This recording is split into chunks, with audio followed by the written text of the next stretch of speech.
About to get into some franchise mode.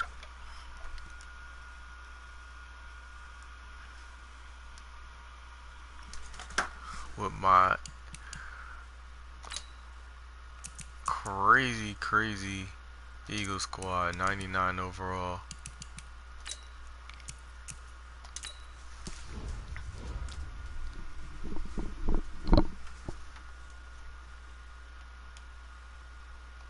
Alright, let's get the classic gear on. For some reason I'm putting classic gear on everybody.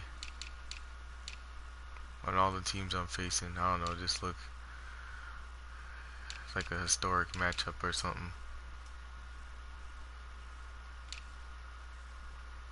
70s. Well, they're gonna be away, so 60s. And we're gonna be home. We'll do 60s as well, why not? 60s and the 60s. Got my 4-6 playbook. Oh, my run heavy. Alright, that's good. I didn't see DeAndre Hopkins complaining about wanting to be involved. So we'll run the ball here.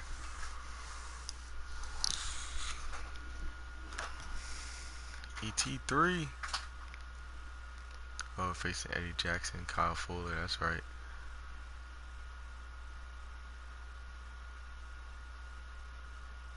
Trey Burton. Oh, Trey Burton's released. Wonder if I should put him on the squad. It's girly power. It's a coach. You're set for Madden football on EA Sports. Coming up, running back Todd Gurley. Fresh off a standout performance a week ago, as it'll be the Chicago Bears taking on the Philadelphia Eagles. With that, let's get up to the city of brotherly love, Philadelphia. We're standing by for the call. Are Brandon Godden and Charles Davis. Okay, Coach. Well, the skies are clear. The sun is out, but don't be deceived. There's a big-time nip in the air on this crisp autumn day at Lincoln Financial Field. Just a short time ago, these Philly fans in full roar as both teams made their way out of the tunnel. Pyrotechnics ablaze. They're set to go as their Eagles will match up with the Chicago Bears. I like that. Like with Charles Davis, I'm Brandon Godden. And Charles, you look at this Eagles team as they interplay here. They've certainly found their groove of late, winners of 5 in a row. And I think the sky's the limit for this team. They're playing the best football that they've played in a long time. Meanwhile, for our visitors, the Bears, they too were winners last time out, so something's got to give here. I love it when both teams come in off of wins. Great mindsets, and it usually leads to a really well-played game. Oh, they got the white seed instead of orange.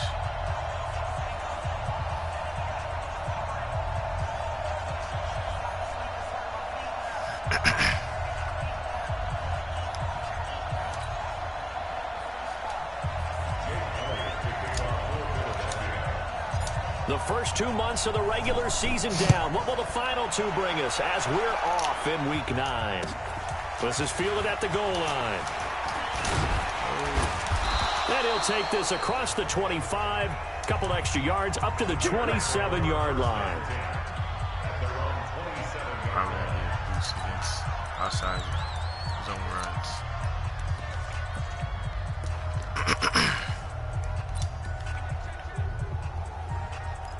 Alright, we got to get a 100th sack for J.J. Watt.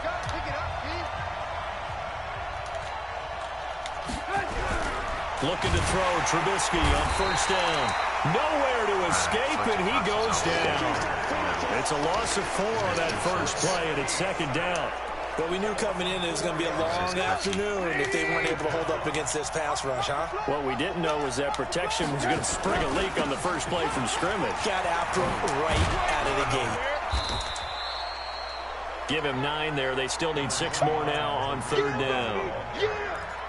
The last time these two teams met, boy, was it memorable. Wild card weekend last year as the Eagles started their Super Bowl title defense, and they held on thanks to the doink or the double doink heard around the world on the Cody Parkey missed field goal, and the Eagles would escape 16-15. Of course, they would go on to lose the following weekend to the New Orleans Saints. So from Philadelphia territory now, here's a 1st and 10 at the 48-yard line. A quick throw out wide, caught by Robinson. And a 5-yard gain gets him to the 42. And let's take a look at the Bears offense. And the play of this offensive line is going to be so important in this game because we saw the sack a minute or so ago. They've got to be able to get... All right, hold up. I gotta fix this camera.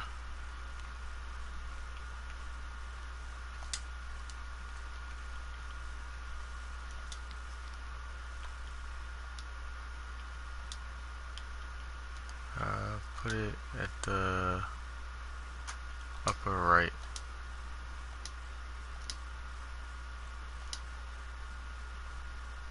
So it's out the way. Here, there you go. Their guy time to throw. That means communication and being physical is vital. Otherwise, this could be a long game. Quick throw here caught by Gabriel. And he'll get it down on the play to the 37. Catch number 40 for him on the year. It's a 1st down. I like the screen being called here early in the game, especially on the opening drive, because, Brandon, when guys come out of the locker room, especially those pass rushers, they are so amped up to get to the quarterback that you can use that against them, and a screen pass is a great way of doing it. A lot of teams against good pass rushing teams, they want to run the screen 10 to 12 times in a game. The completion good for 3, and it's 2nd down. A look now at the defensive starters for Philadelphia.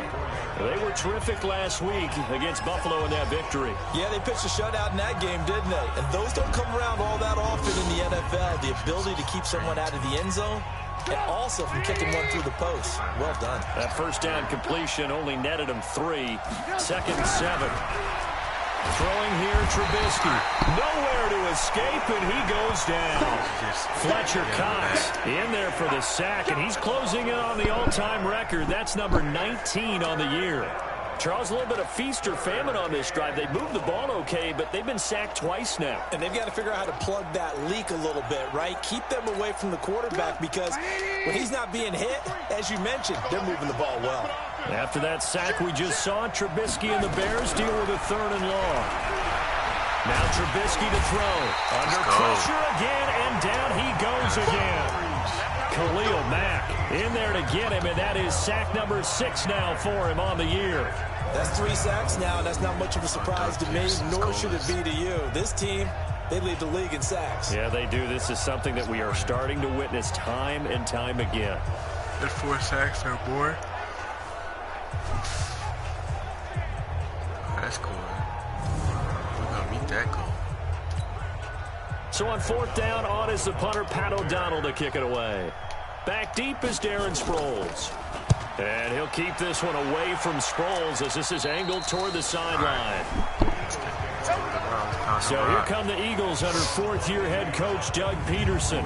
They'll be led out by their 6'5" quarterback out of North Dakota State. It's Carson Wentz. He didn't have as many throws or plays in college as many of the quarterbacks that were coming out in the draft, but he maximized what he had.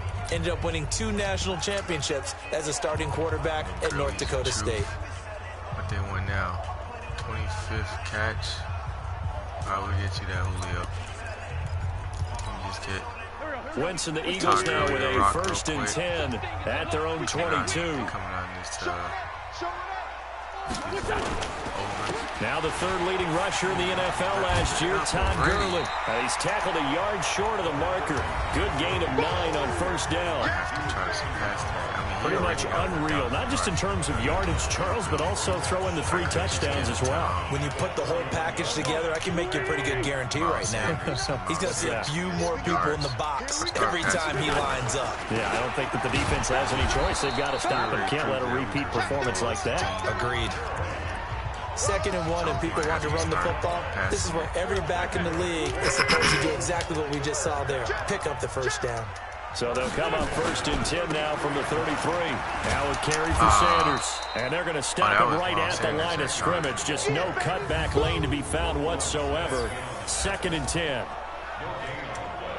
Quickly now, a look at the Eagles' offensive starters. Two-time All-Pro center Jason Kelce is one of the most athletic centers in the league. In fact, he went to the University of Cincinnati as a walk-on linebacker before converting to the offensive line. Can pull, trap, get out in front of runners in any situation, and one of the more intelligent centers in the league as well, handling all of their line calls. It'll be a loss of a yard, and that'll bring up a 3rd and 11 situation.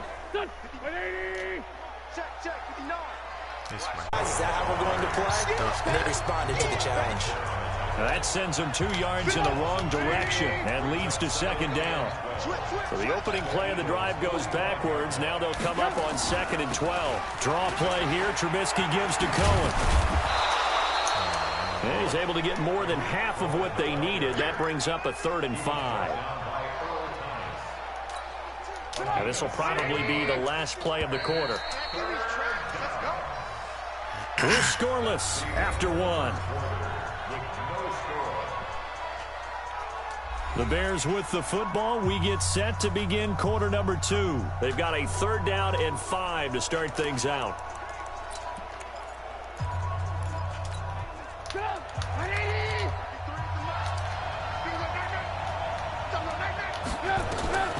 Out of the gun, Trubisky. Pressure comes, and down he goes. The Eagles get there for the sack.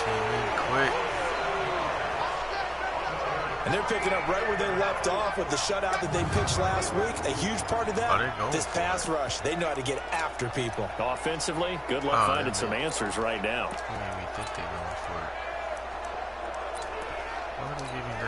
And now a long one for Matt Bryant. He's hit from 62 in his career, but that was all the way back in 2006. And this will be spotted on the other side of the field. It's a 61-yard attempt. We have to score now. So it's not an NFL record, but it's not far off. That'll go in the books as a 61-yard field goal. And wasn't it weird to see a guy line up for a field goal on the other side of midfield? The ball got halfway there, and you thought, no way is that going to make it, but it just kept carrying, and he winds up sneaking it right over the bar. Carson Wentz, along with his offense, heading back out there for their next possession. And he comes out on the heels of an interception he threw last time they had the ball. Yeah, and you know, the quarterbacks that I know that are the best ones, the ones that really know how to lead their team, they tell them, that's on me. That's my bad. But let's go back out there and move ahead again, guys. We can get this done. One good thing for him, it did only lead to 3 points and not a touchdown after that turnover. Big thanks to the defense. And they'll get him down after a pickup of 8, 2nd and 2. Despite the blitz, they're still able to pick up a nice, solid gain. The disadvantage of blitzing often alters the normal spacing and run fits, and these creases like they were able to exploit right there. And he's able to get out to the 32, brought down there. 2nd and 2 is prime time for a little bit of a gamble, isn't it? Open up the playbook, go play action, toss that bad boy deep. But in this situation, go ahead and give it to your back. Let him pick up a 1st down. Keep the sticks moving. From the 32 now, here's 1st and 10.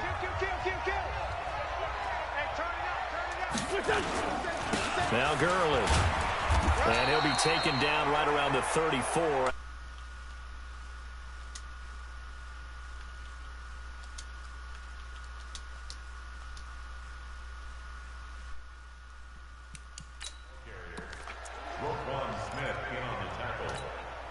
Here's 2nd and 9, just a yard on that last run.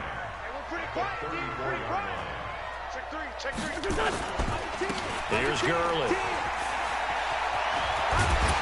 And he slips up past the 45 before being tackled. It's a gain of 13 and a 1st down for Philadelphia. Defenses always have a goal of holding a runner under 100 yards. Well, he went over 150 last week, won NFC Player of the Week award honors. And guess what? He's got a chance to do it again because of that vision he has. He sees holes that maybe don't exist. 8 yards on the pickup, and now they'll have some options on 2nd and short. This drive is pretty clear. Almost feels like old school fundamentals, doesn't it? Want to impose their will on the defense. What's that, 5 straight runs? Yeah, 5 straight carries to start this drive, and like you said, the way it's working, they may just stick with it. It's a 2nd down run with Sanders. And he'll go down shy of the 40 at the 41. A gain of 5, good enough for the first down. Not too many more ideal situations at 2nd and 2 in order to try and pick up a first down. They ran it and picked it up. All runs on this drive so far. It's 1st and 10. They run. It's Gurley. Give him 5 on the carry there, and it'll be 2nd down.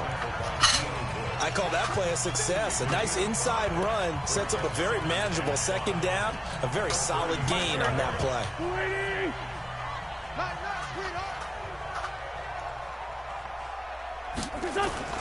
They fake the give. Now Wentz. Caught by the tight end Ertz. And down he goes, taking it inside the 10, just shy of the 5 at the 6. That one goes for 30 yards. For an offense that has not found the end zone yet, that's a big play. There's the spark right there. The big play that they needed. Now they've got to go ahead and finish this drive and put this ball in the end zone. Second quarter, 2 minutes remain. 3-0 our score. Here we go. Here we go. Here we go. And we'll remind you that coming up at halftime, we'll join Jonathan Coachman and the gang in Orlando. Coach will have stats and scores from the early games going on here around the NFL. And he goes backwards on this one, losing yardage to the 7. It'll be a loss of 1, and that'll make it 2nd and goal. The short field shrinks even more with the type of bodies they brought in on that play. Those extra tight ends, they weren't able to secure their blocks, and that one ended up going backwards. Now from the 7, here's 2nd and goal. You gonna see me in your nightmare, son. All right. You gonna see me in your nightmare. Yeah, that's fine. Well, throwing his as long as I Wentz. could. Escaping the pressure right. And they're going to get to him a sack. That's fine. Sack back at the 9-yard line. Give the sack to Aaron Lynch, the former USF Bull. Well, competition comes up in so many different ways. And It'll be quicker. This unit, their competition is who's going to get to the quarterback the most times. So about 5 sacks left. And Goddard's got it. Touchdown, Eagles. Dallas Goedert, his 2nd touchdown on the season. And the Eagles have taken the lead. Good bounce-back drive right there through the pick on drive number 1. Drive number 2 leads them right down the field into the end zone. Agree totally. Excellent bounce back. Tremendous poise. Confidence never lost. And obviously he transmitted that to his teammates as well. But a really nice drive. Elliott good with a PAT. And that makes it a 7-3 lead.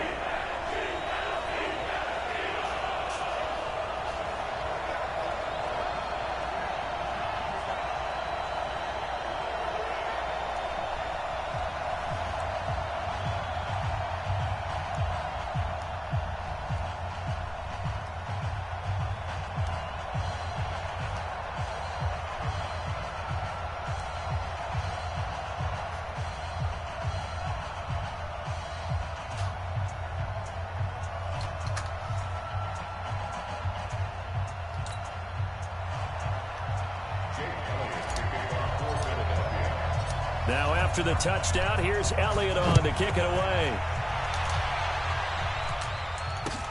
This will be fielded at the 8. And he'll take it up past the 25 to the 26-yard line. We remind you that coming up later tonight, we've got a good AFC battle in Baltimore. The Super Bowl champs, New England, in town to take on the Ravens. And then tomorrow, Monday Night Football, the Cowboys and the Giants from MetLife Stadium to wrap up this first weekend in November. Here's Trubisky. He's got Burton here. And that's going to be incomplete. Too tough to hold on to that one. It's 2nd down. Once again, they'll come up on the 26-yard line, 2nd and 10.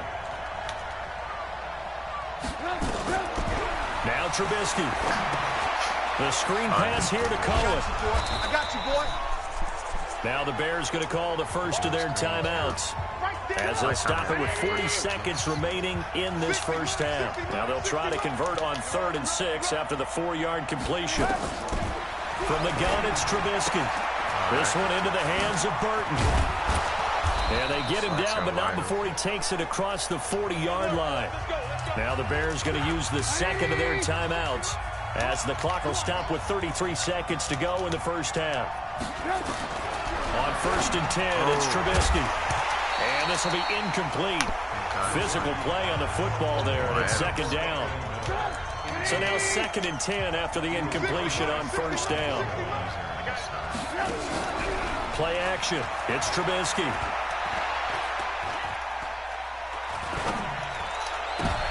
Trying to get it to Robinson, and it's intercepted. Picked up by the linebacker, Bobby Wagner.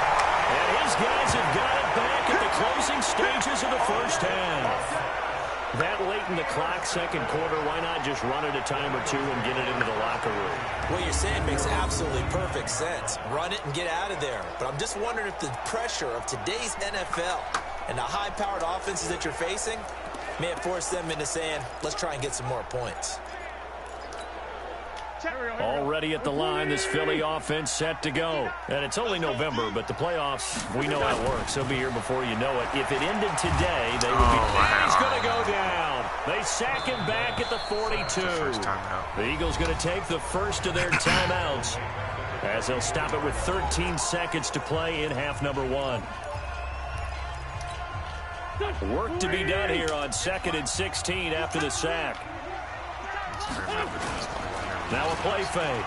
Wentz looking downfield for Jones. And he backs it away, and it falls down incomplete. Kyle Fuller there defensively. An incomplete pass on that last play, and that means they'll need to come up with something here on 3rd down. On play action, Wentz. And able to catch it on the left sideline, but they're going to rule him out of bounds. So it'll be incomplete, and certainly one they'd like to have back as it brings up 4th down. Maybe if I flip it, what was that on the wing slot?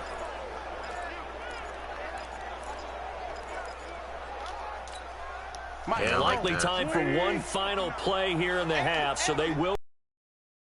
A final shot before half for Wentz. Into a double team, and it's intercepted. Off at the 20, and he will be brought down as time is now run out on this first half of action. And now, due to apparent time constraints, we fast forward to the beginning of the 2nd half. So the Eagles with the lead, and they're going to get this football first as the 3rd quarter gets underway. This will be taken in at the 1. And he'll take this across the 25, a couple extra yards up to the 27-yard line. Carson Wentz and the Eagles getting set to take over. And he's had some time to chew on that interception he threw on his last drive back in the first half. Well, normally we say, want to get him right back out on the field and play again, right? But as you mentioned, had the halftime, had to stew about it a little bit. Maybe he'll have a chance to relax a little and kind of laugh and chuckle and let it go. He'll hope to respond positively here to start the 3rd quarter. Wentz and the Eagles now with a 1st and 10 at their own 27. A first down run there for Gurley, but nothing opening up as he'll get back to the line of scrimmage, and that's all. Perfectly designed blitz right there. They took that one from the grease board to the field because they were able to free up their linebacker to get into the backfield and spill the play. Hey, we got to get to the ball, team. We got to get to the ball. Play action. Now Wentz. The catch made by DeAndre Hopkins. 23 yards to pick up there.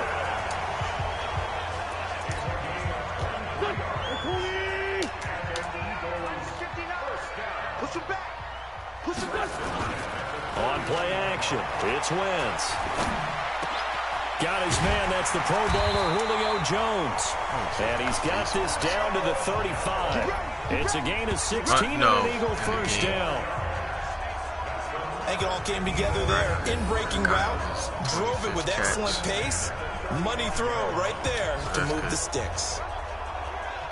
Try out this toss. So into Bear territory now. This is 1st and 10 at the 35-yard line. Because a lot of times it won't work online. Hey, watch the ship. Watch the ship. On the toss, it's Gurley. So he can get me a block. But Just a yard on the first down carry, so it's 2nd and 9. They tried a quick hitter inside, but that one was swallowed up because what they're hoping, those big defensive linemen will take the bait and move laterally and open up a crease that they can run through. Didn't happen on that play. Again they run with Gurley. And he's got this down almost to the 20 before he's dropped. 12 yards is the pickup. Good for an Eagle first down. We got to get him 100 They're trying to show that they can run the ball and protect this lead. Give it to the backs, put a little bit of keep away, don't you think? And that's probably a good philosophy at this point, going to make that defense stand up and stop it. So on the heels of the run by Todd Gurley, another 1st and 10. Let me hand it to him again, but I can't hand it to him that way. Dre 15, Dre 15. Like that. Check safety, check safety. It's not going to have the same effect, but. Check 13. Here comes carry number 10 for Gurley. And he will lose yardage and be backed up to the 24. A loss of 2 there, 2nd down. Came out in a power set, but that only served to put more men in the box. And guess what? If you're going to do that, you've got to win up front, right? Your offensive guys have got to beat the defenders. They lost all leverage on that play.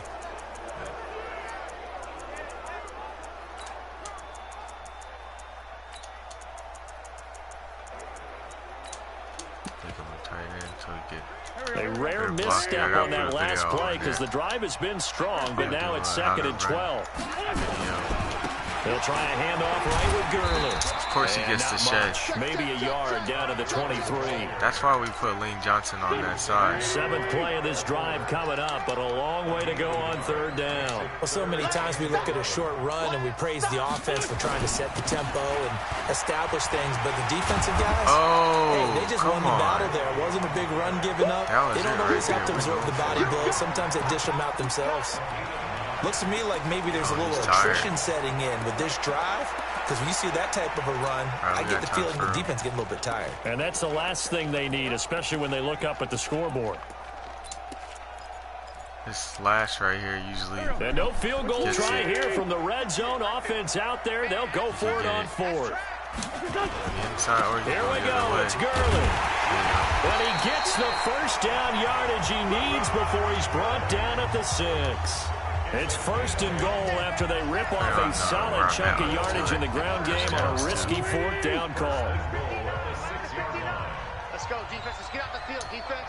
Watch out for that linebacker. They'll try and run for it on 1st and goal. And that one blown up quickly, as he's going to be stopped before he can even get started. That'll wind up going for a loss of 4. And it'll be 2nd and goal. Moved back to the 10. They'll try on 2nd and goal here.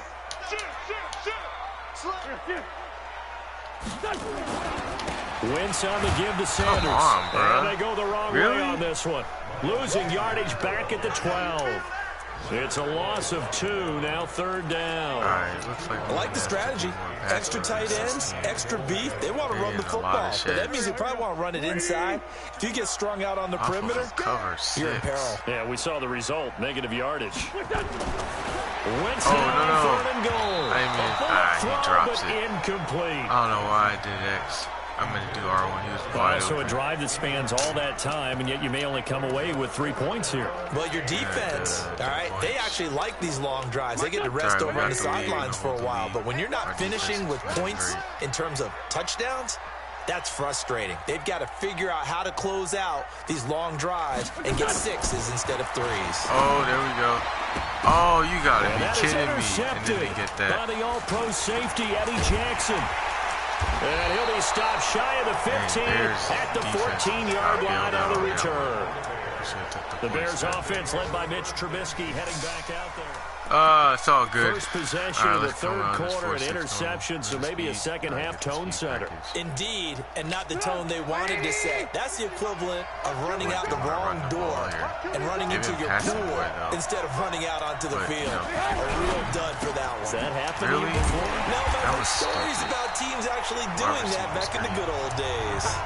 It's a loss of 2 there, bringing up 2nd down. Well, I know it goes against the instincts of the person catching the ball because all you're ever taught is catch the football, don't drop it. But drop it there. Yeah, in that situation, dropping it would have been better. End up losing yardage, even though they completed the pass. As good as a sack. Yeah, how about that? Although they won't get the same credit for it, and it won't help them at contract time. And he'll take this one only up to about his 13-yard line. Looks like he got stuck. The 2nd down play, not much better than the first, just a gain of 1 there. Going to the fourth. Put your fours in the chat. So they'll get a little extra time to come up with his third down play as we played 3 quarters. And that'll do it for the end of the second quarter. This is the NFL, and it's on EA Sports.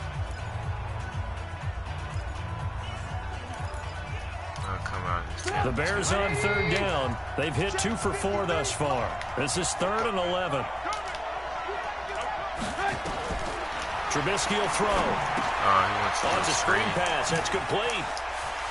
Pushing his way through. And now nothing but green ahead of him.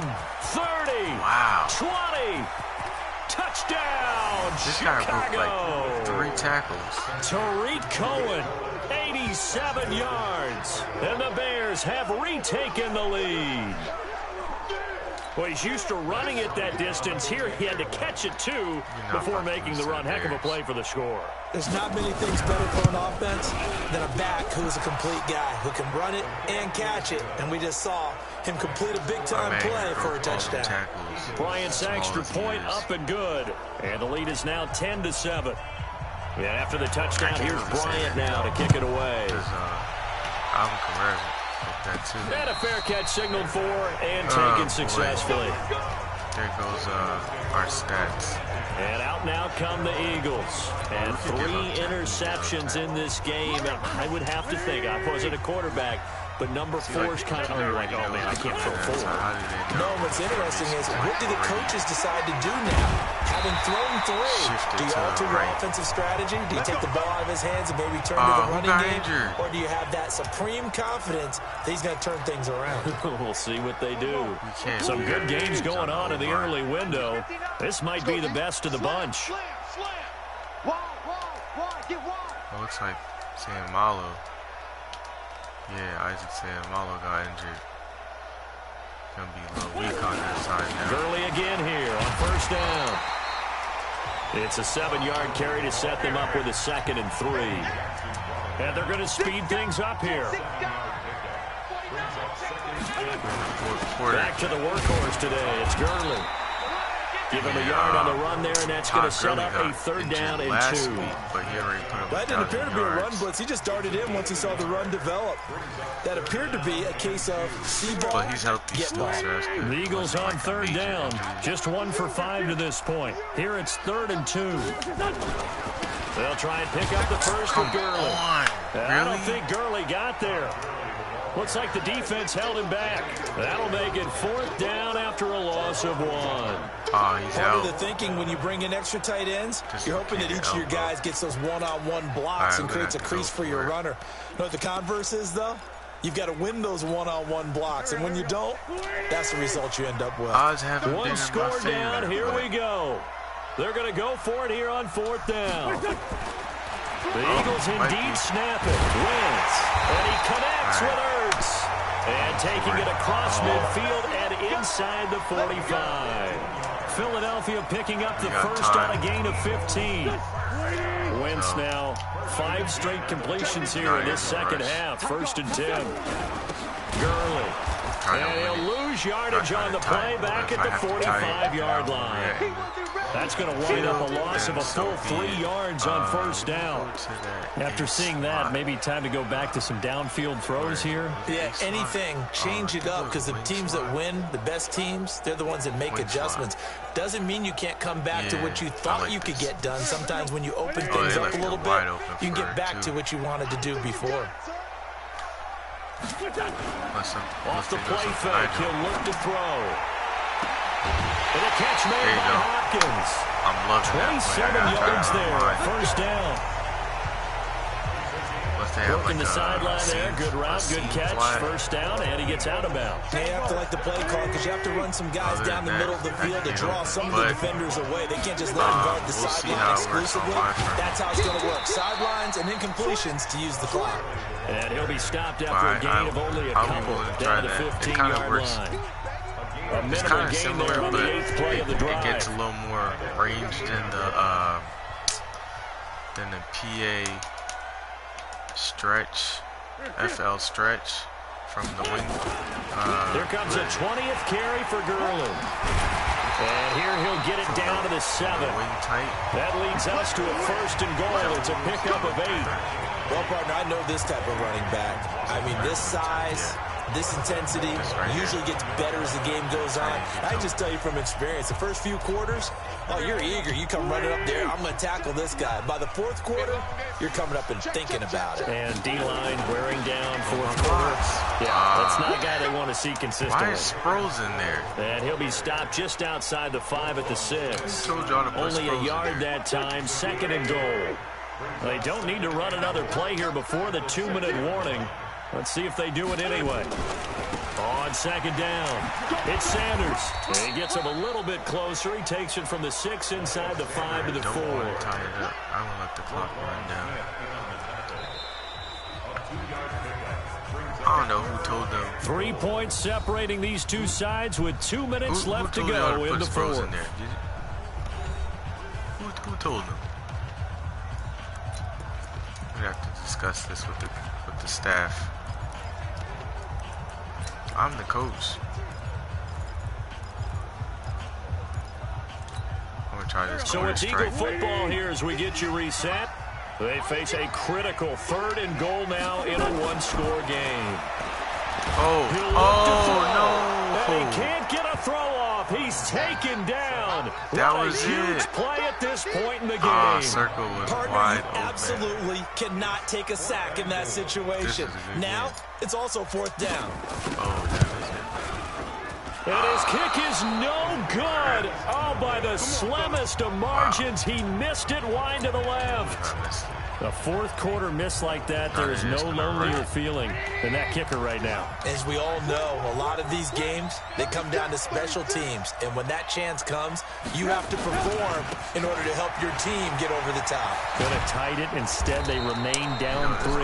And he'll get this up to the 34-yard line. 14 yards in a Chicago 1st down.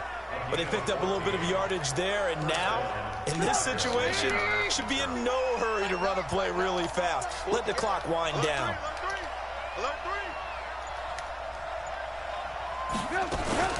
1st down, a run with Cohen. He's about to break it again. The Eagles going to take the first of their timeouts as they'll stop it with just over 40 seconds to go in the game. The last run got 3. Now here's 2nd and 7.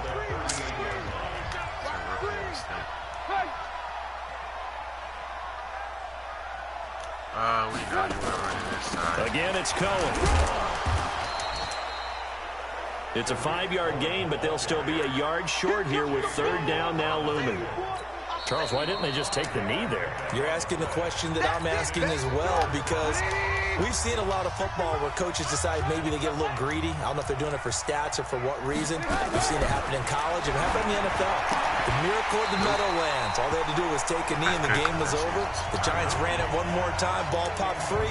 Philadelphia picks it up and wins the game. What year was that? 1978. I think it was in November. You can tell they were hoping for a flag there offensively. Several on the sideline motioning, hey, why not a penalty? Why not a penalty? What did you see? Yeah, I think you got to let them play, and the officials are instructed. If there's contact coming from both sides, no flag. Let them fight it out. And forces 4th down. So now Wentz and the Eagles down 10-7, a little under 30 seconds remaining. Their 5-game winning streak hanging in the balance here. That one play is perfect for this situation.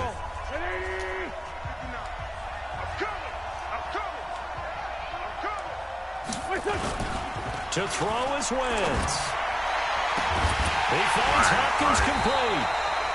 And they work this well upfield across the 45. A very solid gain of 27.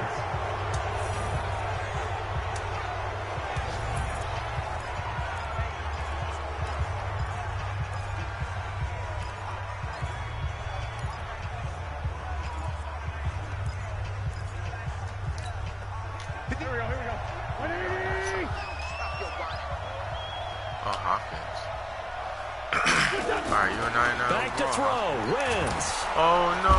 Nowhere to escape, and he goes down. A costly sack. They'll have to use a timeout here. And barring a defensive penalty, they'll be looking at one final play. Eagles coming up here on a 3rd and long, so Wentz and company with some work to do after the sack. Back to throw. He's going to let it fly. And it's incomplete. So their final drive comes up empty. And with that, the ball game is over. Well, going into the final play of this game, they knew that they needed some type of a miracle there at the very end, but they couldn't get it done. However, we were treated to really a spectacular affair. Even though they didn't finish it off, you're exactly right. They took us down to the last play. We're still, you're wondering, could it happen? Even though we both knew it was a long shot. So for Chicago, the win means they'll finish the first half at a respectable 5-3 record. And they will head back home next week.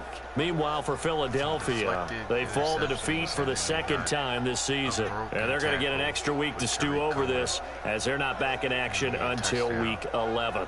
Had 3 broken tackles. That'll do it for us. I'm Brandon Gaudin alongside Charles Davis. Thanks to our entire crew as well. We'll talk to you next time. So long, everybody. I can't blame this team. They just wanted to see us lose. Wonder what the players are going to say.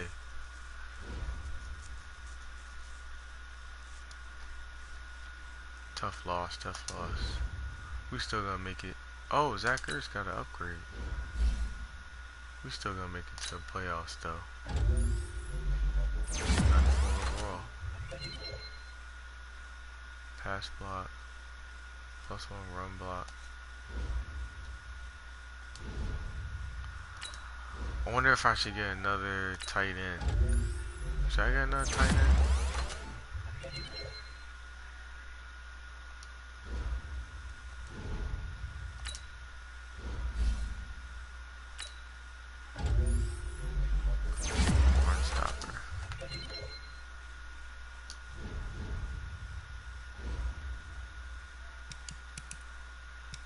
Yeah, I'm not even gonna look at the rewards. We didn't get the rewards.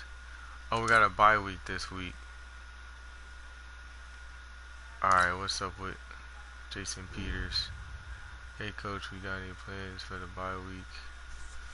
I think a lot of the guys were hoping a little extra relaxation time beyond what we normally get, you know. Recharge their batteries with friends and family.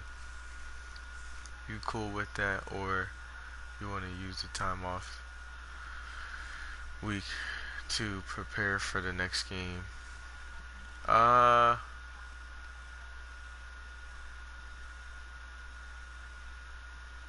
Rest and relaxation.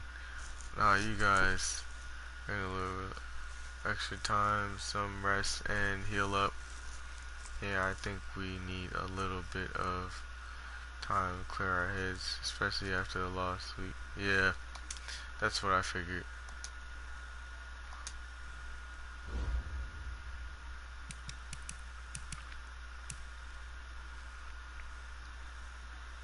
Oh, we got the Patriots. We definitely need some rest. I feel like we need one more weapon. Who can I get?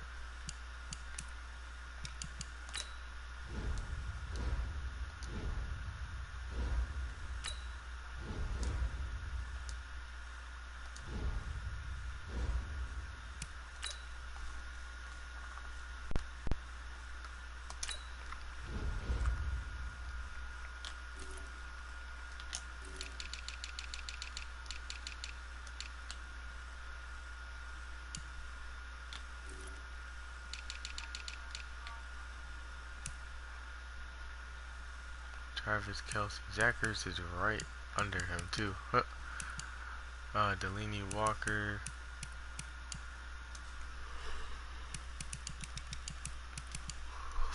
George Kittle. I know he's gonna have like top run block. Oh, he doesn't. Oh, Delaney Walker does, yeah. I could get Delaney Walker for run blocking.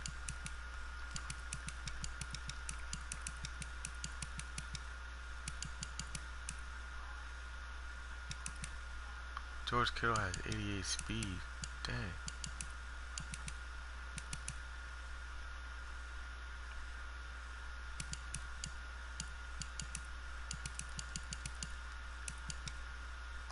Yeah, let's pick him up.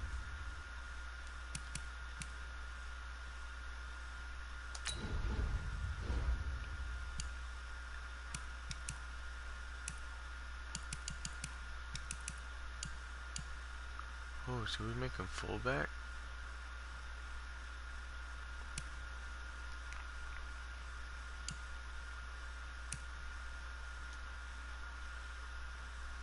That'd be pretty cool. Make George Kittle at fullback.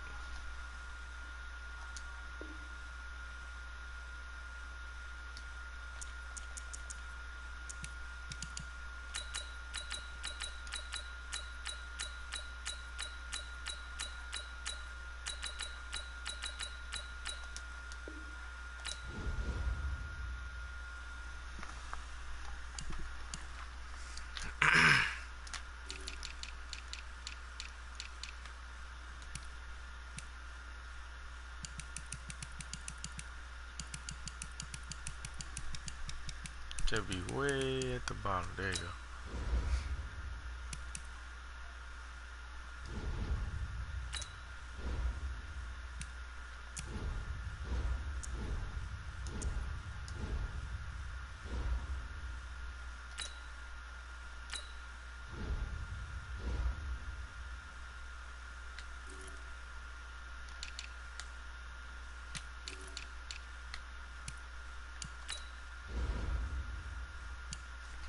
Well, you can't trade.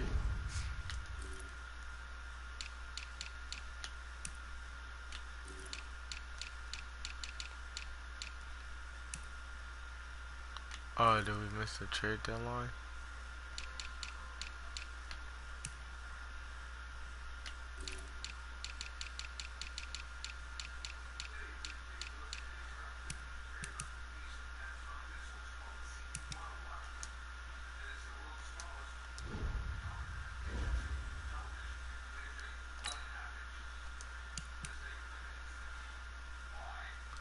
Oh well, second week of off season.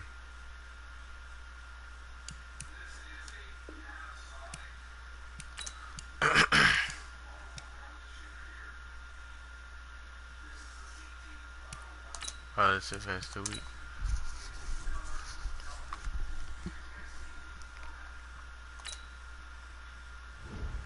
Coach, we got a tough matchup this week. We got to figure out how to shut down Tom Brady.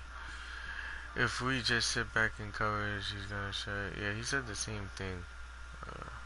We'll just neutralize him.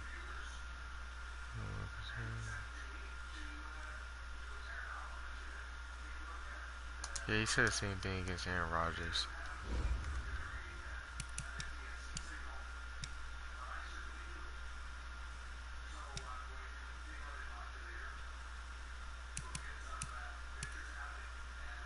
We're still above our division, so that's good.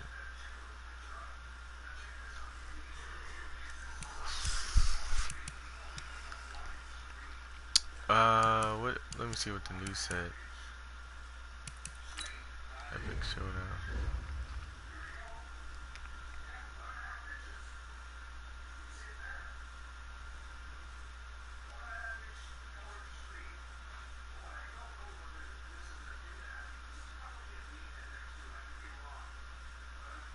Dang, 45 to 15.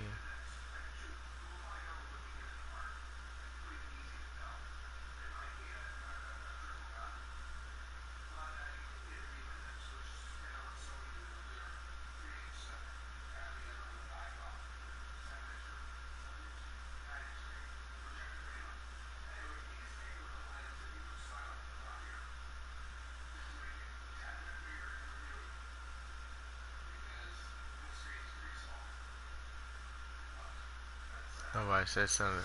Nobody said nothing about us. We didn't make the headlines.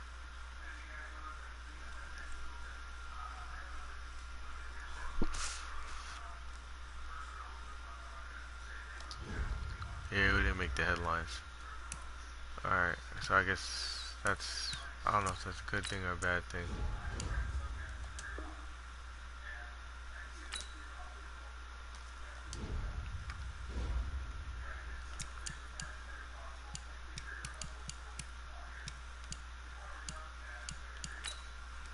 Oh, you still can't trade, huh?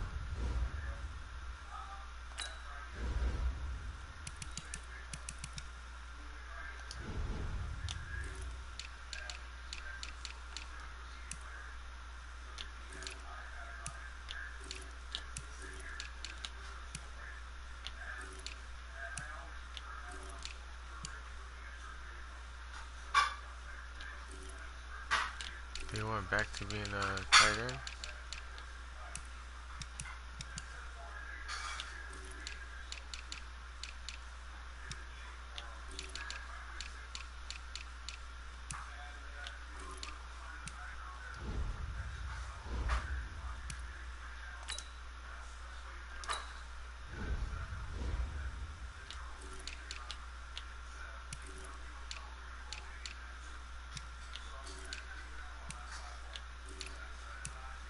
There you go.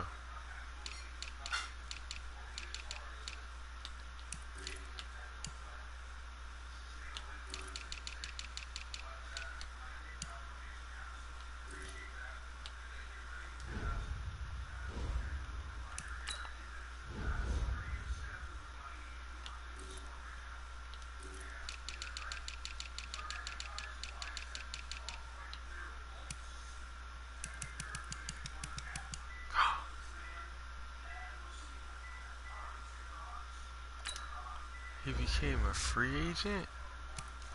Oh, snap. That's even better.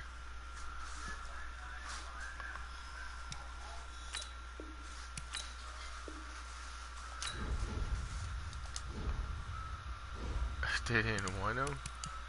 Wow. Might just make him a fullback.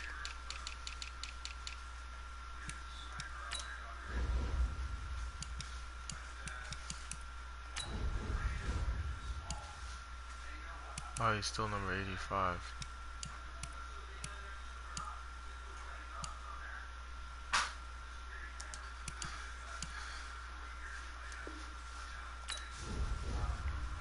He could keep number 85. Yeah, he'll be my fullback.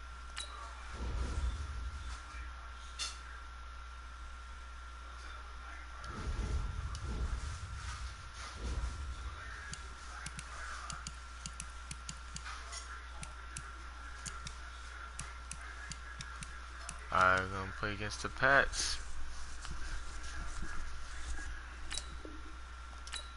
Oh wait, no, we don't need training.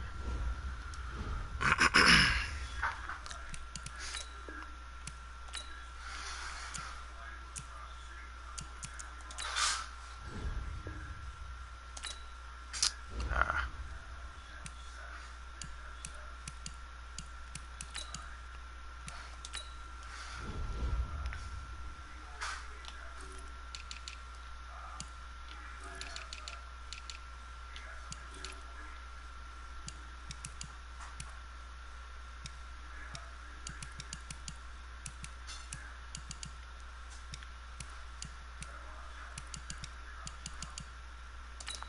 We got rid of Meredith.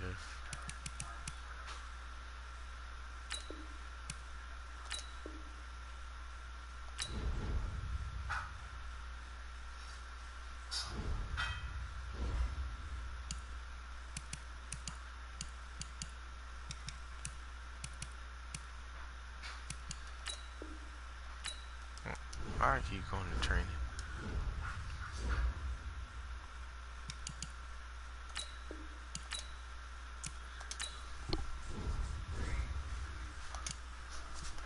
Ooh, thank you. Ooh, thank you. Oh yes. Oh, this just turned into a mukbang.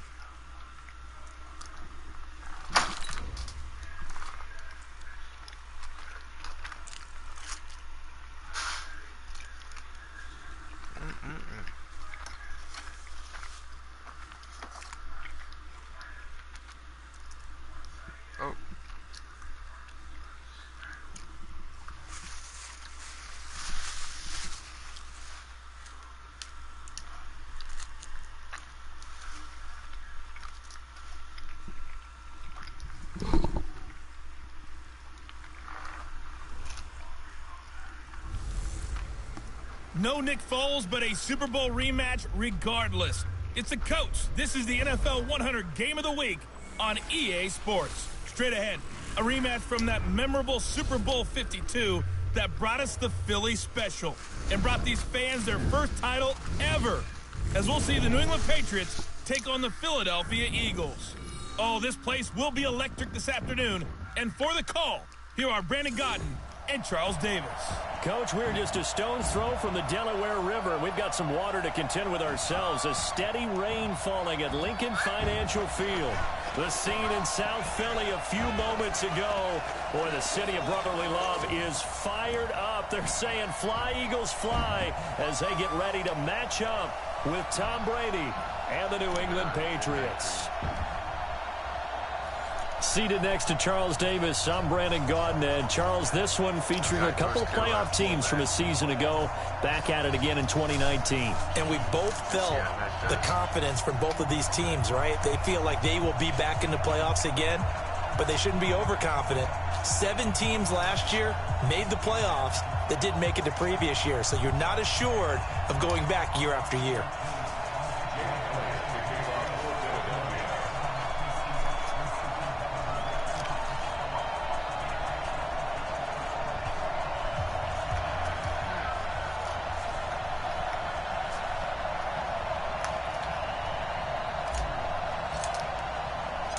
The NFL season has hit high gear, and off we go in Week 11 on EA Sports. This will be taken short. And he'll be brought down at the 23, make it the 24-yard line. The Patriots come out led by the 4-time Super Bowl MVP and owner of a record 6 Super Bowl rings.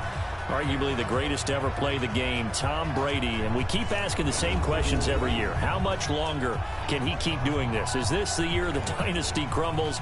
And every year Brady comes out and leads his team to the Super Bowl. They've been there now 3 years in a row, and only one team has made it 4. That's the Buffalo Bills. But remember, they lost all 4 in the early 90s. Interesting.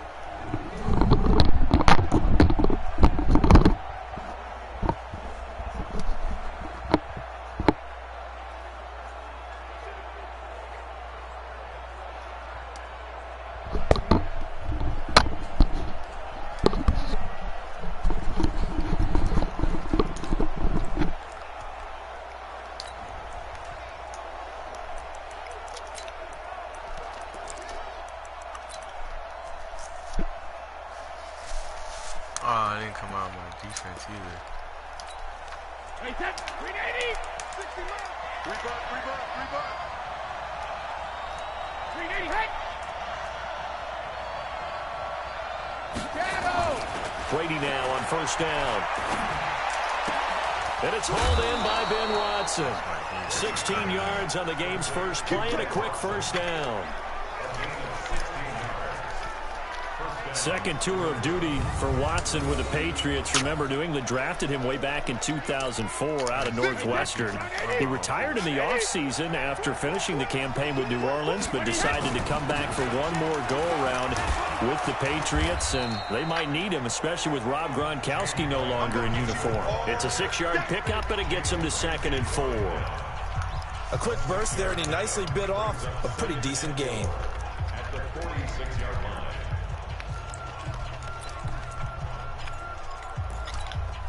The last run got 6, now 2nd and 4.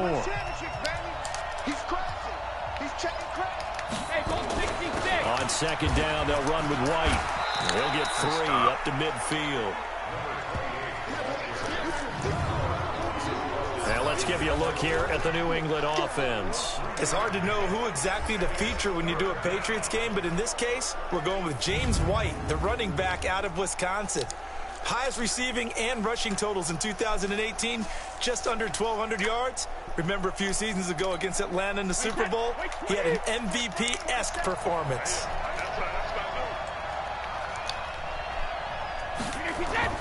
From midfield, here's Brady. And the throw there going to be incomplete.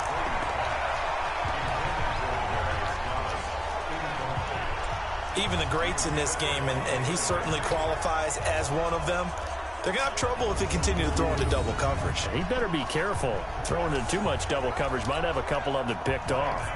On 4th down on now is the lefty Ryan Allen to punt. This is away and a very good kick angled for the sidelines. Let's go! Let's go! So here come the Eagles under 4th-year head coach Doug Peterson. They will be led out by the 2nd overall pick back in 2016. Hard to believe he's already in his 4th season. Carson Wentz. You're talking about the pause that refreshes. I think it's come at a perfect time of the year for them, hasn't it? You know, the season is starting to wind down, got a little bit of a break. But how about the guy calling the signals? He's got to be excited about that because now he didn't just get a game plan for 1 week. He was able to work on it for 2 weeks. I can't wait to see if they have anything special in store for him today. Wentz and the Eagles now with a 1st and 10 at their own 28-yard line. Here's the first carry now for Todd Gurley. And just a short gain that time as they're able to get him down. 2 yards on the carry there. It'll be 2nd down.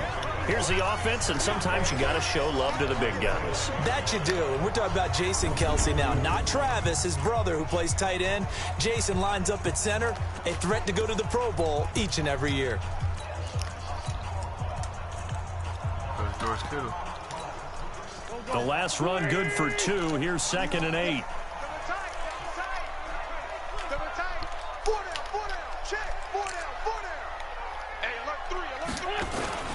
Now it's Gurley. Give him 6 yards on the carry. It's going to be 3rd and 3 now. All right, Brandon, I know we're in the early going here, but those kind of runs, they're going to open up a world of opportunities for this offense going forward. Here we go, back. Waiting. 50 seconds, come on. Hey, let's get this. He's checking. Great. Switch. On 3rd down, they'll run it with Gurley. And they'll get this well past midfield before being stopped just before the 35. It was 3rd and short, and they go flying past the marker for a gain of nearly 30 yards. So into Pat's territory now. Here's 1st and 10 at the 37-yard line. Yo, George Kittle's a beast at fullback. Wave goodbye. What? Touchdown, Philadelphia. Todd Gurley, his 11th touchdown of the year, as his guys are able to strike first here in this opening quarter. The touchdown giving him the first quarter lead. Remember, they lost a rough game 2 weeks ago. Then they had to sit through the open week, but a good start here. And just think about everyone around them, everyone around the organization. When you lose headed into that open week, everyone's cringing because you don't have a chance to get on the horse and ride it again for at least 2 weeks. Well, they were able to take that time, use it constructively, and now they're back in form. The point after through the raindrops up and good. And it's now a 7-0 game. Just a 4-play drive that time. And it's finished off by a Todd Gurley touchdown run. Now after the touchdown, here's Elliott on to kick it away. This will be taken about the 12. And he'll get it up to about the 26-yard line just across the 25. Now the Patriots offense, they work their way back out onto the field and hoping to do better than they did their last possession when they punted the football. Appeal to the vanity of your offensive line. Tell them that they control your fate. Leverage guys. Win the line of scrimmage. If you do that, you start to win 1st down. You win 2nd down. And guess what? You start accumulating 1st downs. And that's what they need in order to not punt the ball again. They'll start the drive with a give to White. And he's going to lose yardage and be backed up to the 25. That's going to go as a loss of a yard, and it'll be 2nd down. These two teams, the Eagles and the Pats, did not meet in the regular season last year, so their last official bout was in Super Bowl 52 in Minneapolis. Everybody remembers that one, where the Eagles staking claim to their first ever title. And the Philly special went down in football history with Nick Foles catching the pass from Trey Burton in the end zone. What a game that was. Into double coverage, and it's intercepted. Picked off by Khalil Mack. And they have possession, and they have it at the 38-yard line. Well, this is a defense that can confuse even the best of quarterbacks with their zone schemes. And here you've got a linebacker that's going to stay at home and just sit down in that zone. And this one basically comes right to him.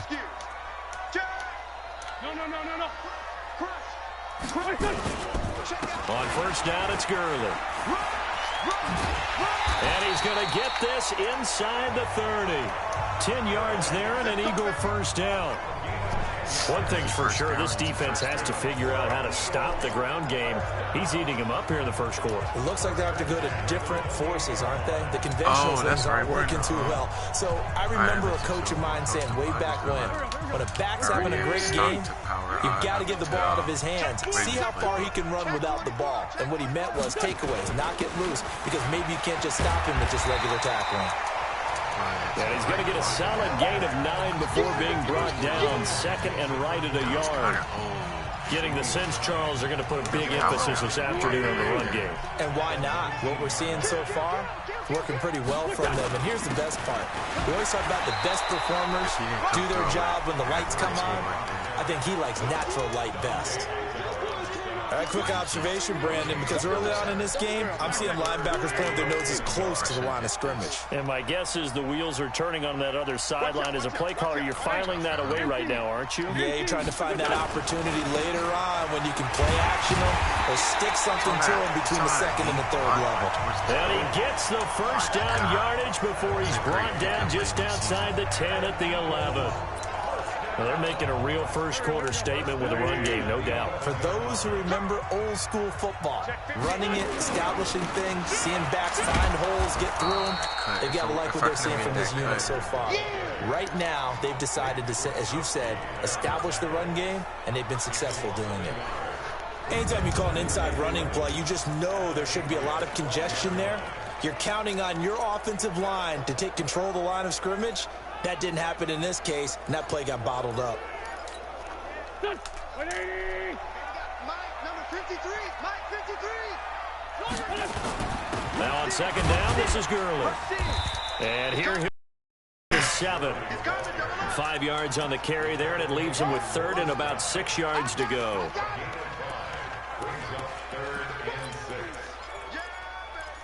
Yeah, this playbook, it doesn't really have any stretches like that. It's more so like after one, 7-0 on EA Sports. Pistol, like if it has stretches, it's like from the pistol formation.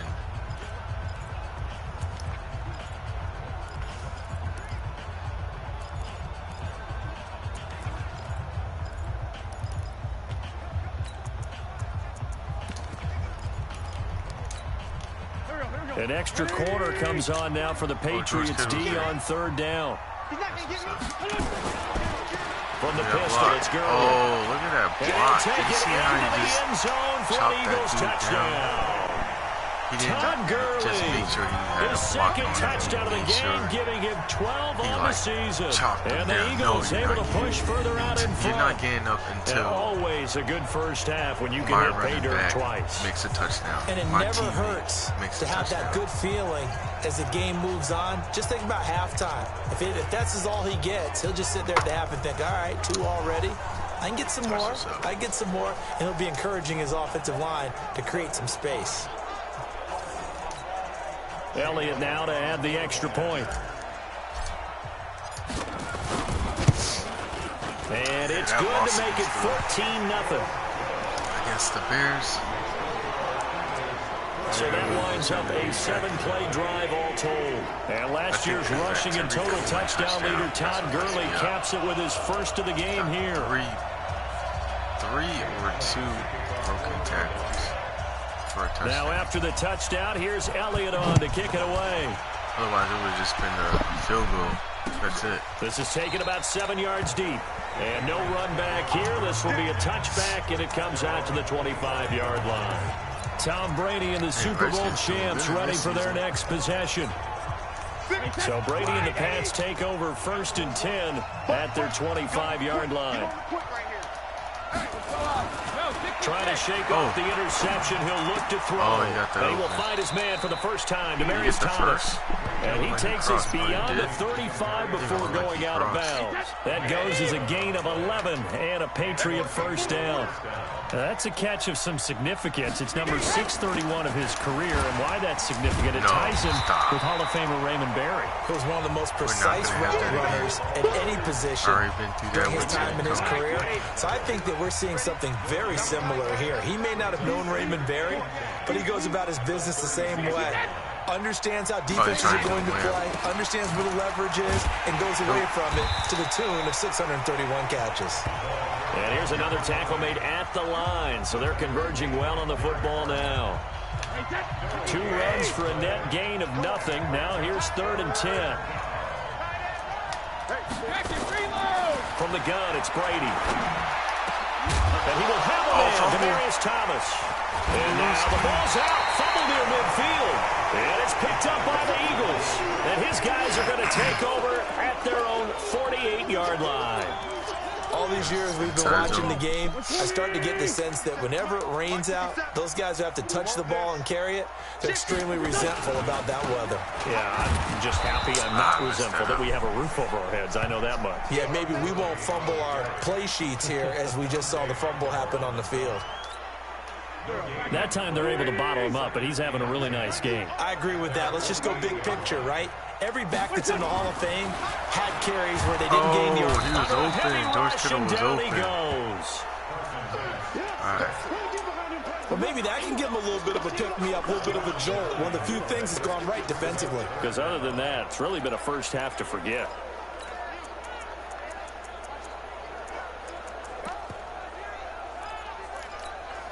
Eagles coming up here on a 3rd and long, so Wentz and company with some work to do after the sack. Now Wentz. And that will be incomplete. You hear the calls for a penalty, but I just don't think so. I think in this situation, the defender was making sure his guy couldn't hold on to the football. So I don't see anything to warrant a flag. No, I'm with you. There was contact, but I'm happy they kept that flag in the back pocket. Here we go on 4th down with Wentz. Looking deep for Julio. And they will not be able to hook up there. It's incomplete. A surprising move to go for it. Predictably, at least somewhat predictably, it doesn't pay off. And the Patriots take over, and they're going to have terrific field position. On 1st down, Brady. He gets it to Thomas. And brought down, but not before they're inside the 25. It'll be a Patriot 1st down on a pickup on 16. Thomas, the 9-year vet. Of course, all those great seasons with Denver. 5 straight 1,000-yard campaigns in Denver. Dealt to Houston at the trade deadline last year, and now trying to work his way back off an Achilles tear. And if healthy, he can certainly be a big asset for Tom Brady. Brady's incompletion on 1st down leads to a 2nd and 10. Brady deferring to White on the draw. And he still has yet to get on track in this first half as they're going to stop him behind the line. That'll be a loss of 4 yards on the play. And that'll force upon him a 3rd and 14. I like this nickel wide 9, too.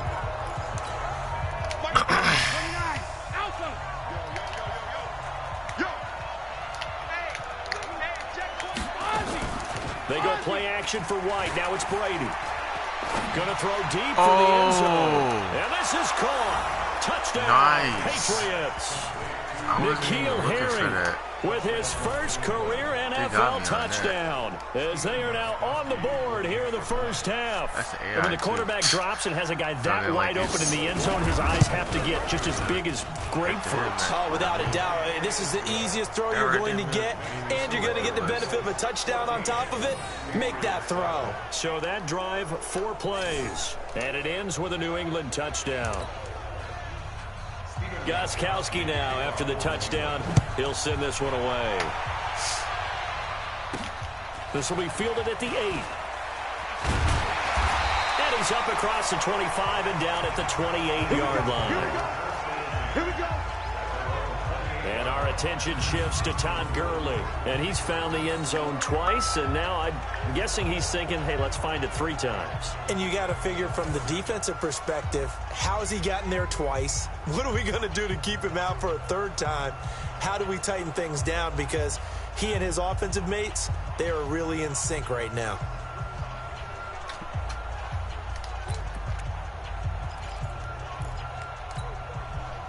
The Eagles offense set to begin their next drive. And thus far, the weather has not slowed this offense down one bit. They've looked good so far in the first half. They certainly have. And think back to our meeting with the head coach. And we asked him, because we saw the forecast for this game, didn't we?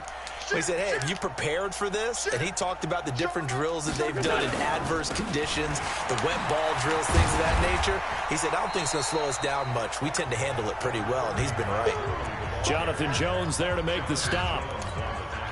They tried a quick hitter inside, but that one was swallowed up because what they're hoping, this big defensive lineman will take the bait and move laterally and open up a crease that they can run through. Didn't happen on that play. We've hit the 2-minute mark of the second quarter, 14-7.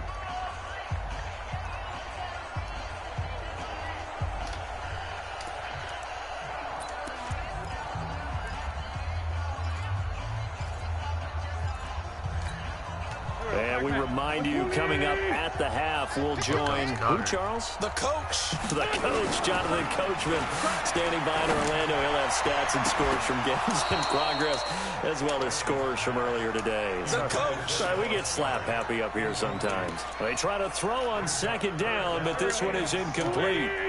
They head to the line facing a 3rd and 7 following the incompletion on second down. Now a handoff for Gurley. And they'll get it up just short of the 45 at the 44. It's a gain of 13 and a first down for Philadelphia. Now this is an example of breaking down a defense, because on a lot of these runs, he's getting past the point of attack, and guess what he's doing? Forcing the secondary guys to have to make a lot of tackles.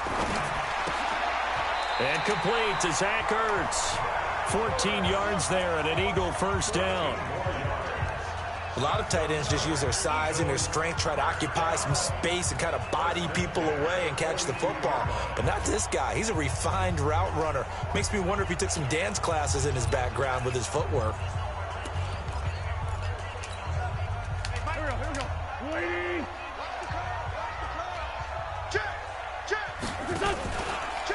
Now again running left for Gurley. And maybe a measure of revenge there. He's had his way in this one, but this time they get him behind the line.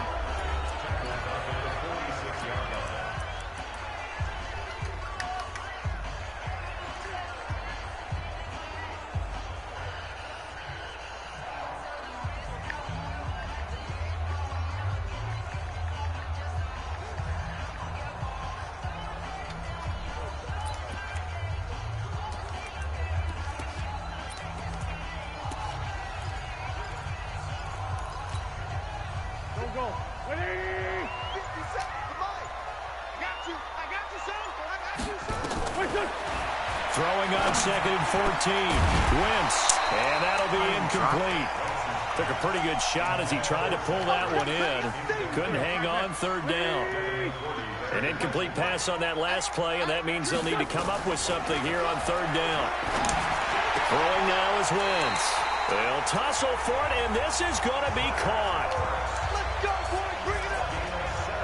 The beauty of route running is it doesn't matter what position. Everyone's doing the same thing. In this case, tight end, get the defensive back on his heels, break off for the corner. With good timing, you get a completion, as we just saw there. And taking it to the 15-yard line before he's brought down. Now the Eagles will use the second of their timeouts, as the stoppage will come with 23 seconds to go till halftime. Into the red zone. Wentz. Blitz coming, and down he goes. Kyle Van Noy coming in hard there on the blitz, and he gets him 7 yards behind the line of scrimmage. 57's Mike. And with just 4 seconds left in this first half, a timeout call.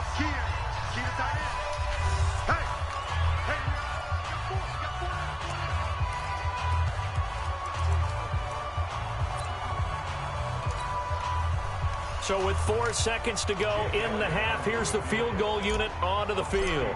From the left hash, this from 39. And the kick by Elliott is good. And that will do it for this first half. So we reach halftime here in a 10-point game. As we'll send you down the coast now to Orlando, that's where we find Jonathan Coachman, ready with our EA Sports Halftime Report. Coach. All right, Brandon, thank you very much. The NFL season going to be about 2/3 complete after this weekend. So lots to get to as we check out what's going on here in Week 11. We'll get things started up at Ford Field in Detroit. We now proceed to the start of the second half. Forecast calling for more of the same. The rain set to continue as we are underway in the second half. This is taken at his 4. And he'll take this across the 25, a couple extra yards up to the 27-yard line. A reminder that coming up later tonight, a good one on Sunday Night Football. We'll see what could have been a playoff matchup a season ago. The Bears and the Rams from L.A. And then tomorrow night, Monday Night Football from down in Mexico. Mexico City, to be precise. The Chiefs and the Chargers going at it. The third quarter starts with a run by Gurley.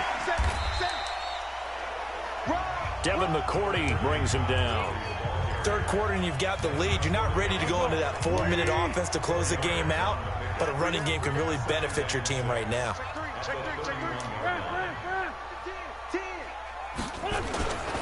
They'll stick to the ground game with Gurley. And he is met quickly in the backfield.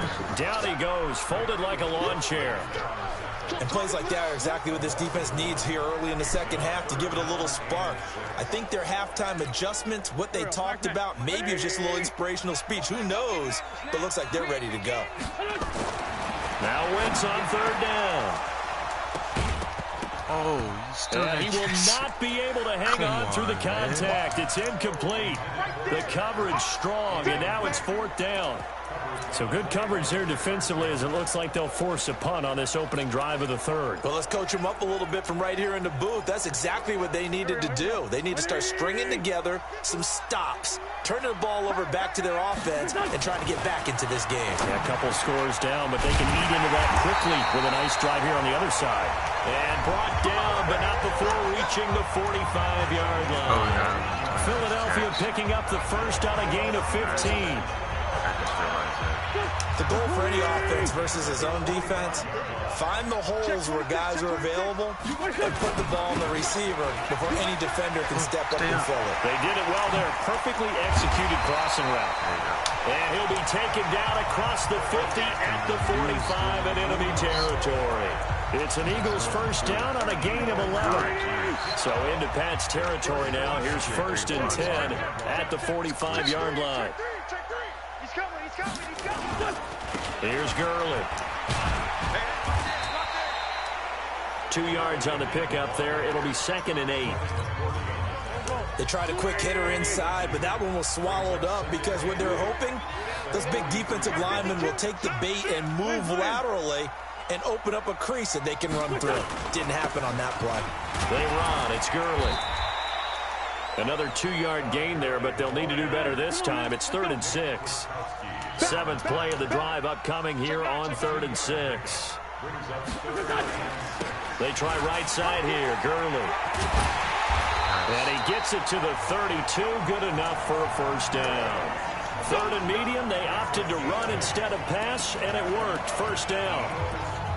Well, this has been a long drive. In fact, it's eaten up a good chunk of the third quarter, which is precisely what you want when you're playing with the lead. You control the football, you control the clock, and impose your will on the defense. From the 32 now, here's first and 10. Play action to Sproles. Wentz. And nowhere to fit that football in. It's knocked away and incomplete. The Pro Bowl tight end Zach Ertz, the intended target, but it's going to be second down. And that's one he's got to be happy to have back. There wasn't a hole open in the zone. You'd have to think on early downs like that first down there, need to be a little bit more careful. Yeah, fortunately for him, got a couple more downs to play with. It'll go as a loss of a yard, and it'll set up third down. Count me as a little bit surprised by what we just saw there because this has been a pretty long drive, and normally you think that wears down a defense. In this case, looked like the offensive line let them down a little bit. They allowed the penetration and the ability to stuff them for a loss. For the reception made by Alshon Jeffrey. And brought down, but not before they're inside the 25. It's an Eagles first down on a gain of 11. Oh, no. Play action. Now Wentz. And he'll hit Jeffrey complete. And they work this near the 5. He'll be stopped at the 6. Another nice gain, 16 yards there and a first down again.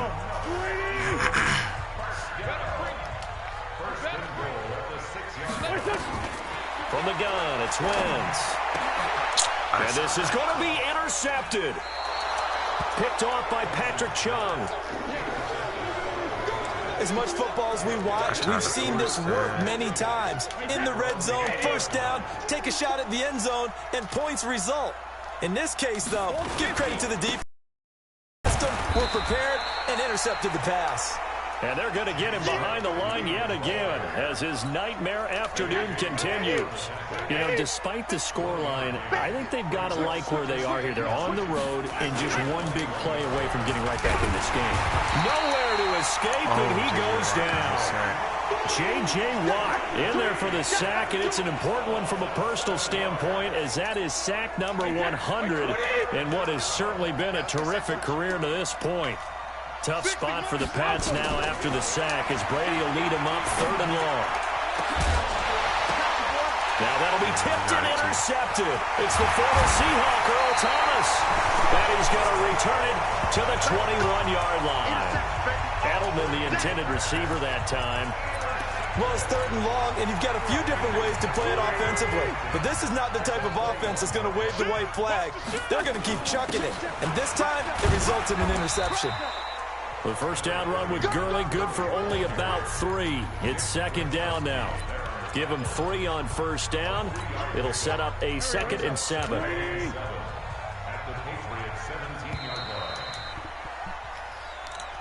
And that is going to do it for this 3rd quarter of action. We'll return with more after this break. You're watching the NFL on EA Sports.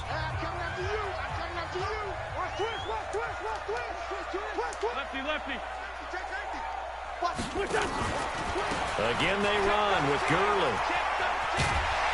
And he's brought down just outside of the 10 at the 11.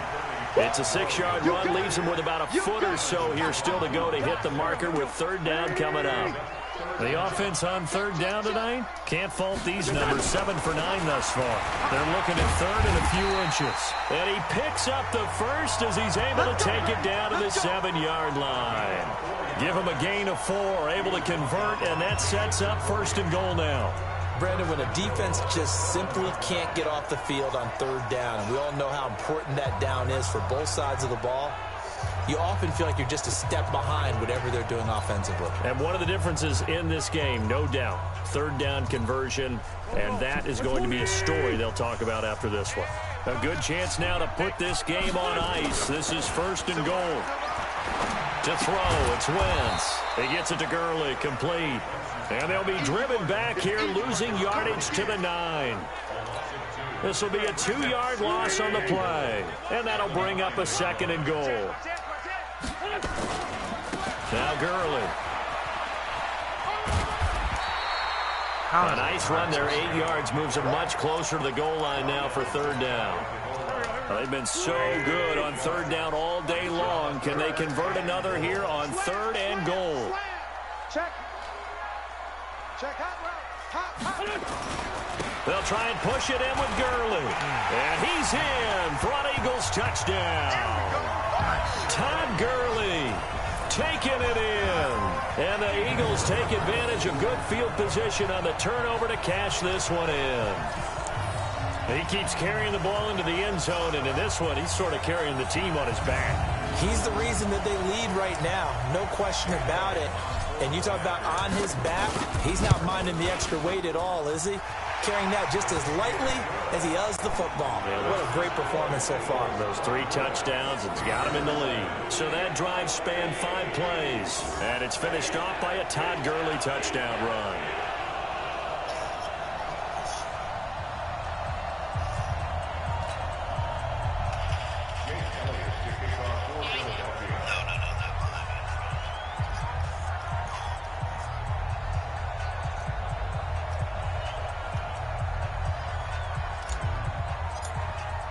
Now after the touchdown, here's Elliott on to kick it away. This will be taken very short. And he'll take it past the 25 and up to the 28-yard line.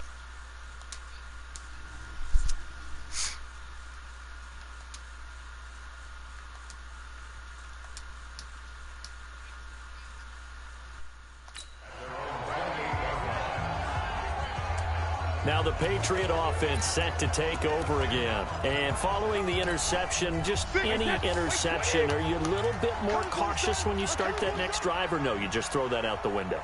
I think you are. I don't think that there's any way you can run back out there and go, totally didn't affect me. Let's just go ahead and be loose with the football again. You're going to take care of it, but you have to be careful about being too cautious because now you can't run any offense at all. Still want to attack. We'll see how they attack him here. It'll be a Patriot first down on a pickup of 16. On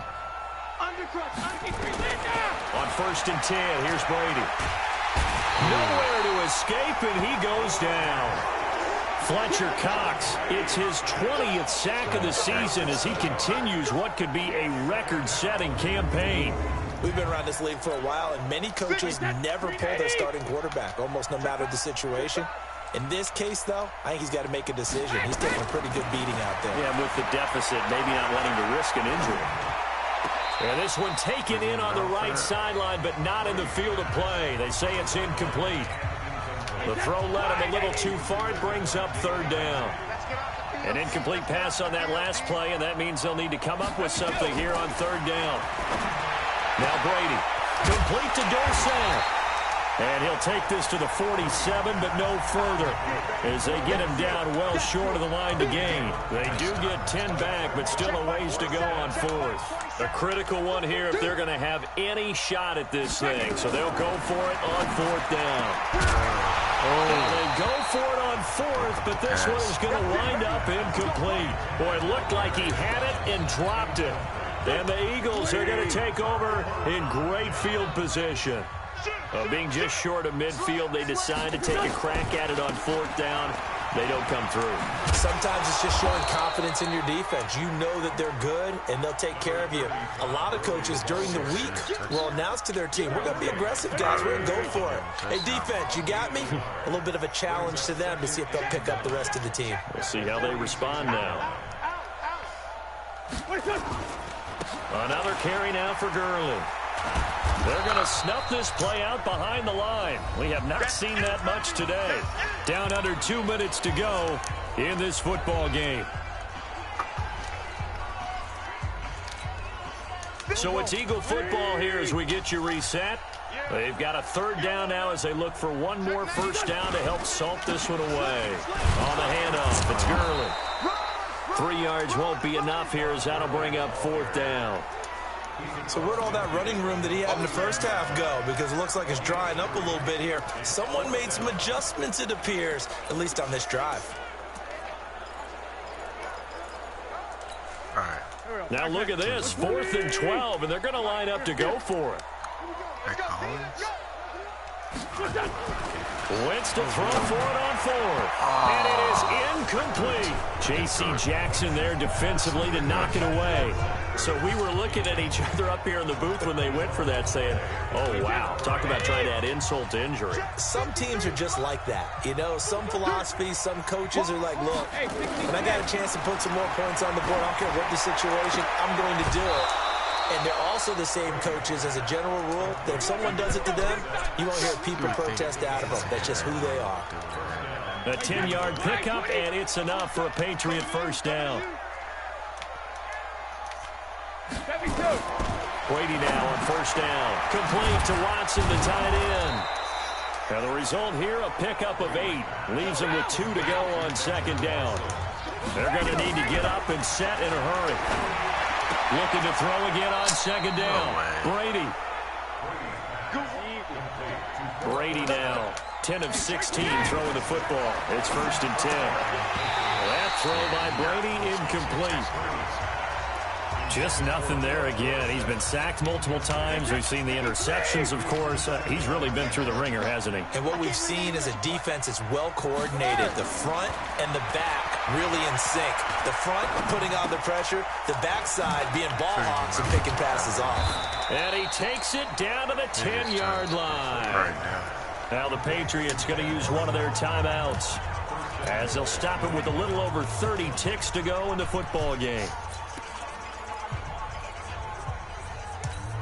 Hey, set. Alabama, 380. Let's go, tight end. Let's go right here now. Hey, Alabama. Throwing on first down is Brady. Oh. That's going to be that. caught for a Patriot That's touchdown. That was N'Keal Harry, 2 catches, 2 touchdowns here so far. And the Patriots get a score closer. And yeah, that touchdown counts for their team, but I think it counts more for the fantasy guys, doesn't it? Yeah, it's just something maybe positive to look at on film, but this one's over, let's be honest. Yeah, I agree with you totally on that one. So time definitely not in their favor. Down 2 scores, but they'll try the onside kick. And the Eagles are going to recover. And that might be enough to put a bow on this one. They knew they needed a miracle. They had to have that onside kick. They didn't get it. Well, as we knew, even before they put the toe to the leather on that one, their chances of getting that done, slim and none. And I do believe we saw Slim just leave the door, didn't we? We did indeed. I think we're down to none. Now a handoff here to his running back. And he's corralled at the 40, but not before picking up 8. Now the Patriots will use the second of their timeouts as they stop it with 22 ticks to go in the 4th. 8 yards the tally on that first down run. Here's 2nd and 2.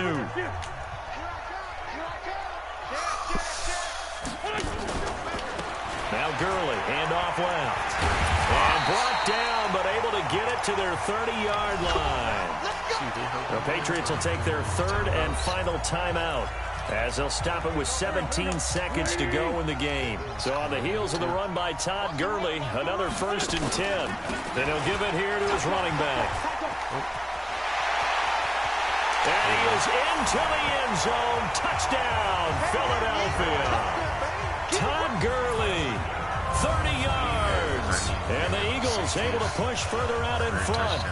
And that rushing touchdown, his 4th, puts him just 1 shy of the NFL record in a single game.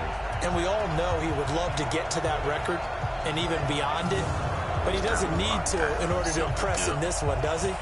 What a performance. What an absolute great game that he's had here in this one. Elliott on for the extra point.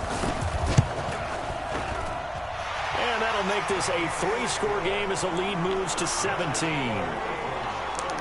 Scoring summary, 3-play drive. And last year's rushing and total touchdown leader Todd Gurley caps it with his 1st of the game here. Now after the touchdown, here's Elliott on to kick it away. This will be taken short. And a pretty good return here. He'll be stopped just shy of the 25 at the 24-yard line.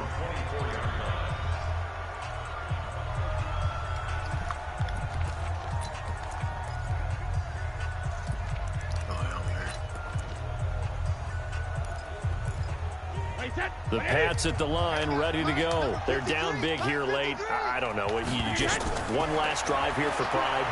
Some people like to do that. I remember playing for a guy once we were down huge. And someone said, Coach, what do you... And that is intercepted by the Pro Bowler, Jalen Ramsey.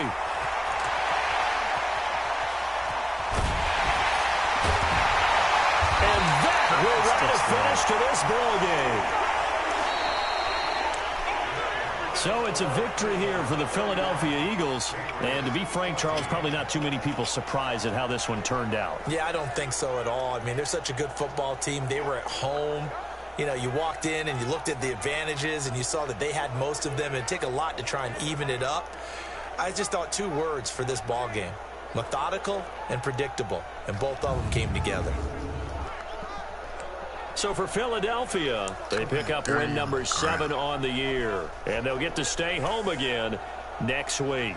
Meanwhile, for New England, it was a game they really needed as they drop back to 4-6. And they'll try again next week at home against New England. I'm Brandon Gaudin. Certainly have to thank Charles Davis, my broadcast partner, and our entire crew. We'll catch you next time right here. It's the NFL on EA Sports.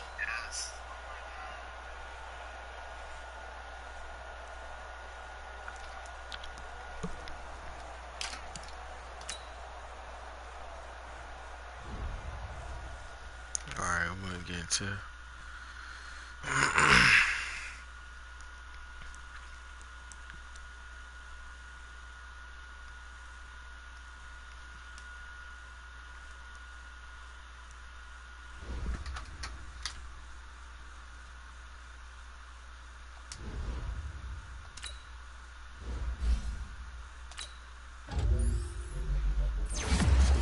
Needed a boost.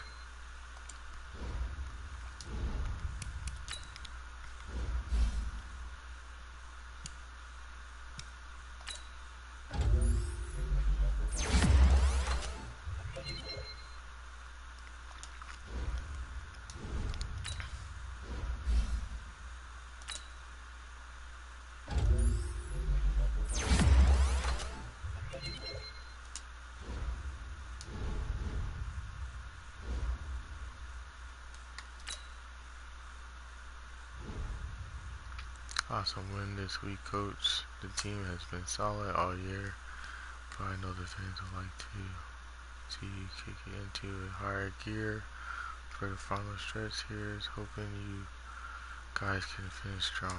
Okay, cool. I said our defense held up pretty well yesterday.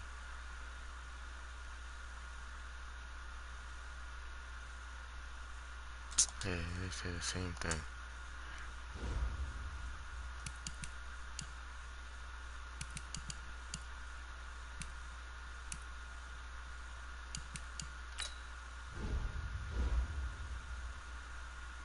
Really was unstoppable. Eagles top. The Patriots, Eagles running back rushed for 4 touchdowns. Oh, he did. Wow. I didn't even keep count. As the pass defense search for answers. Patriots turned over the ball too many times, and the Eagles made them pay, coming away with the win in Philadelphia. Peterson, really impressed by how prepared those guys were. Thankfully, we were too and came away with the win.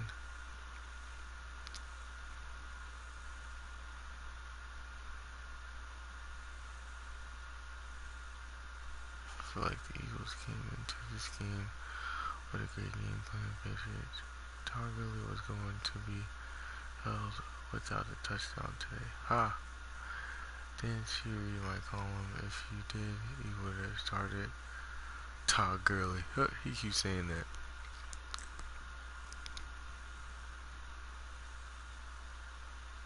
How many touchdowns are going to see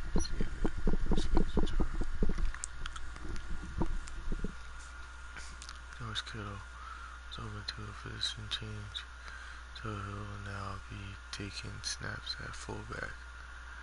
Oh, that's cool. They say that. So they say whatever you do in the game. I like that. See, Madden is good for that.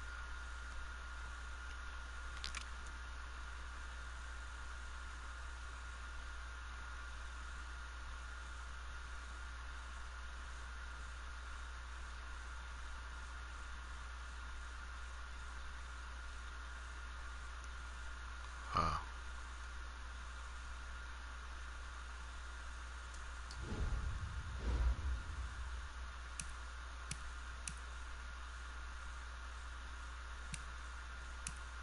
Seven and 2 don't look so bad. 7-2-1. Alright, let's finish off this season strong. You have a big decision here to make about one of your players. Doctors have cleared Alex. Oh yeah, he got injured. Your player is now ready to play, but is not 100%. Dislocated elbow, high chance of re-injury. There is a high chance of re-injury if you play him. Start back up, Coach. Double game XP.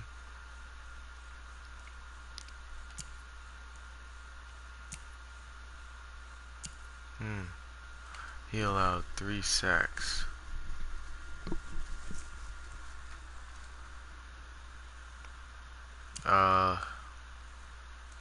Let's start back up. Right? Shouldn't be too bad.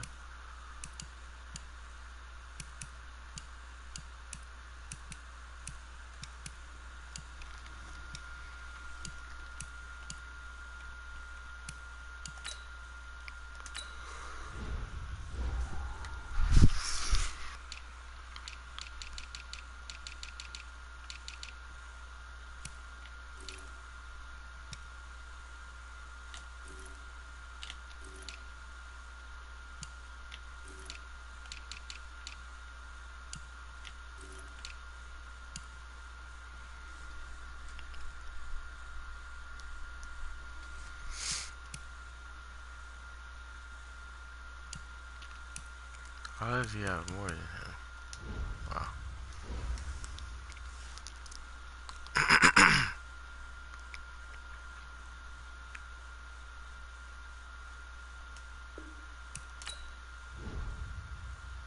Oh wait, who do we play? Oh, Seahawks.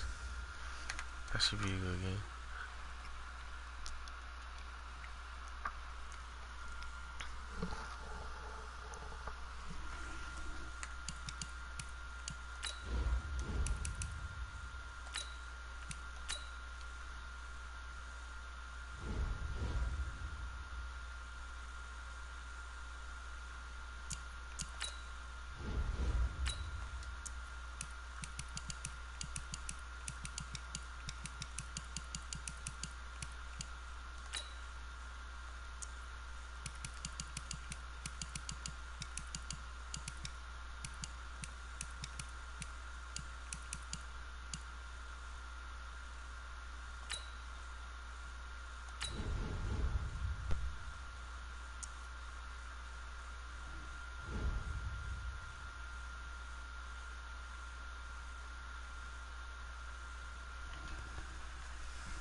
Festivities here in Oakland have to be seen to be believed. This crowd in silver and black, they are fired up as their Raiders get set to face off with Carson Wentz and the Philadelphia Eagles.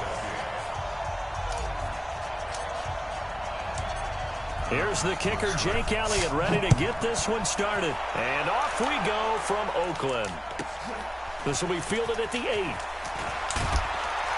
They'll bring it back to just about the 25, call it the 24-yard line.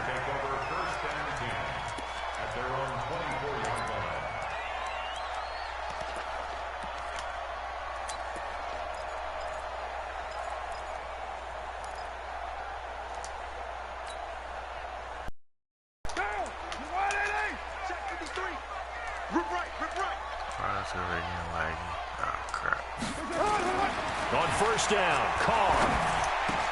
Got a man open. It's Darren Waller.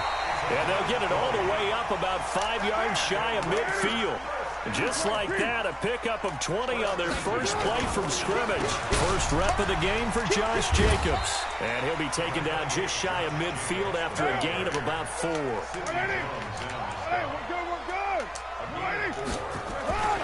From just shy of midfield, Carr. That's caught by his tight end, Foster Moreau. And he has another first down as he'll get the ball down to the Eagles' 31-yard line. So from Philadelphia territory now, here's a 1st and 10 down at the 31. That's going to go as a loss of 2, and it'll be 2nd down. That's a really alert defense there because they saw the heavy look come in from the offense, countered it with extra linebackers who brought a little bit of speed and heft, and able to really make a big-time play for their defense. On 2nd and 12, Carr. And nearly an interception here on their opening drive. But instead, 3rd down. Tremendous coverage there. Just did not catch the football and complete the interception. But what do they say all the time? If he had really good hands, he'd be playing offense. An incomplete pass on that last play, and that means they'll need to come up with something here on 3rd down. Shotgun now for Carr. That's complete to his tight end, Waller. And he will not make it to that imaginary yellow line as they get him to the ground at about the 23. They'll get 10 there, but it leaves them just short for 4th down. Here's Carr, able to find Waller. That's complete. And he picks up the 1st down yardage as he takes it down to the 16.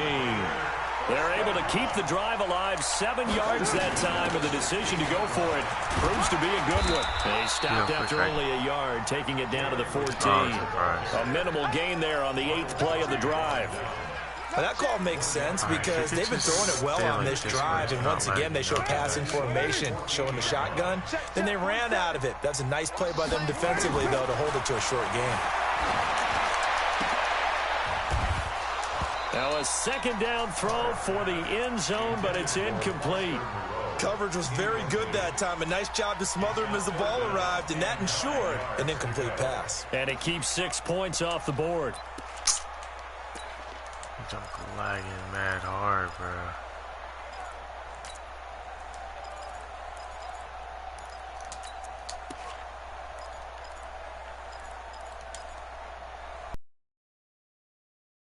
Play number 9 now on this pretty long opening drive, but this is 3rd down.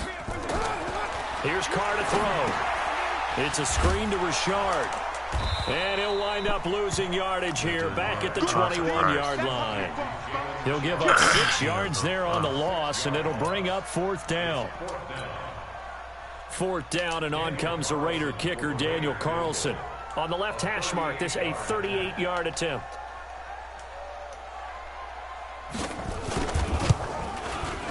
Carlson able to put this one through. And the Raiders jump out to a 3-0 advantage. Able to move the ball on that drive. Yes, just 3 points, but 4 first downs were in there. Yeah, and you can look at it and feel pretty good about the whole thing and think, okay, this should continue throughout this ball game. On the flip side, if you're a defender, it's almost like, whew, we only gave up 3. They moved the ball on us pretty well. The Eagles take over 1st and 10 at their own 25-yard line.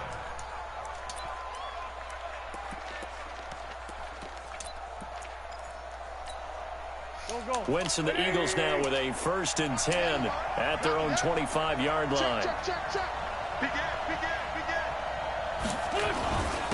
Here's carry number 1 for Jordan Howard. And he is going to be stopped cold behind the line of scrimmage. It's a loss of a yard there, and it's 2nd down. Plays like we just saw there. That's why they're up right now. And the defense, they're doing their job. Yeah, it starts with the guys up front. So when you talk with GMs who are putting together a team, a lot of them say we're going to build from the inside out, because if you control the line of scrimmage, you control the rest of the ball game, and that's what we're seeing here. They're actually playing in the offense's backfield, not necessarily just playing at the line of scrimmage. After the loss to start out, here's 2nd and 11. Running with Howard.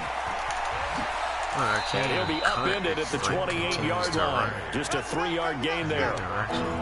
That's a really good job right there. Just kept stringing that play out, pushing him further and further towards the sideline. Really good fundamentals by that defense. He was trying to put his foot in the ground and turn upfield. He just couldn't. No, they really had a picket fence in front of him. No room to find to get upfield. And he's going to lose yards. They take him down at the 26. Stop me with this stupid defense.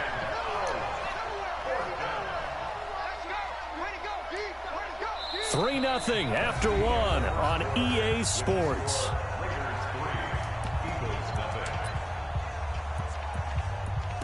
I can't even trust the pass because it's like lagging so hard.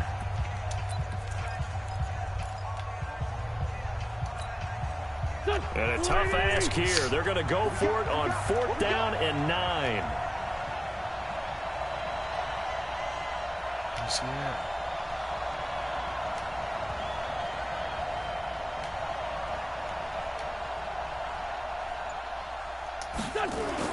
Here we go on 4th down with Wentz.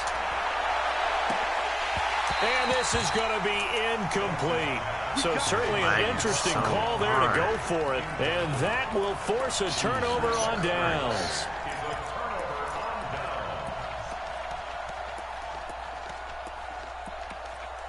I'm not mad if I lose this because it's freaking weird. Hey, we got 180. 53. Hey, we're good, we're good. 280. Hey, 734. Here's Jacobs on 1st and 10. They get him to the ground right on the cusp of the red zone after a pickup of 5 or 6.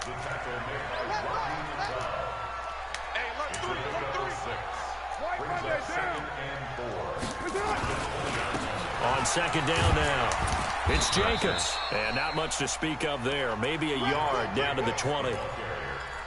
Well, they had that one sniffed out. Excellent run blitz. Stopped that one for a short gain. What makes a good run blitz a good run blitz? The ability to stay on task, to follow up your assignment, go to the gap you're supposed to cover, and not be deterred by anything else. Carr going to try and throw on 3rd down. Nowhere to escape, and he goes down. Now, we talk about players blitzing all the time. I often laugh and sometimes call it just straight-ahead pursuit. What a running start right back to the backfield for him. Yeah, it really didn't give anybody a chance to get up there and stop him. No, I mean, that's really, really difficult. You're asking a whole lot anyway, but when he gets that kind of a start and comes through clean, oftentimes the advantage definitely goes to the defensive player.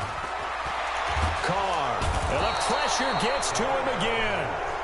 The Raiders try it on 4th down, but to no avail. And the Eagles' defense able to hold.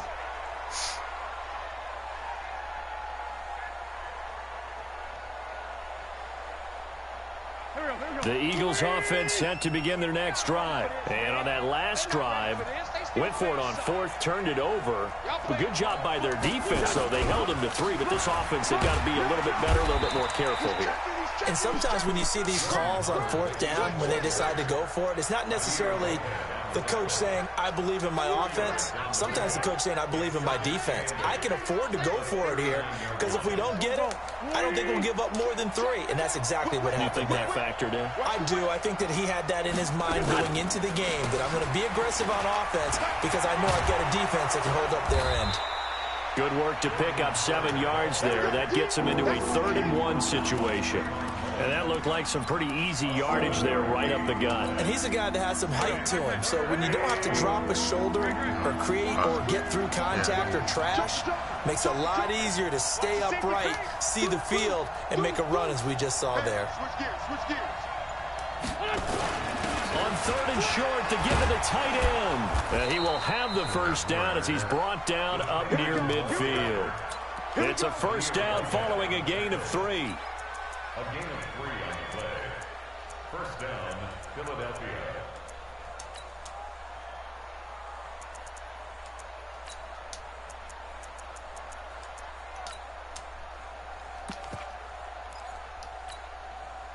Second quarter, 2 minutes remain. 3-0 our score.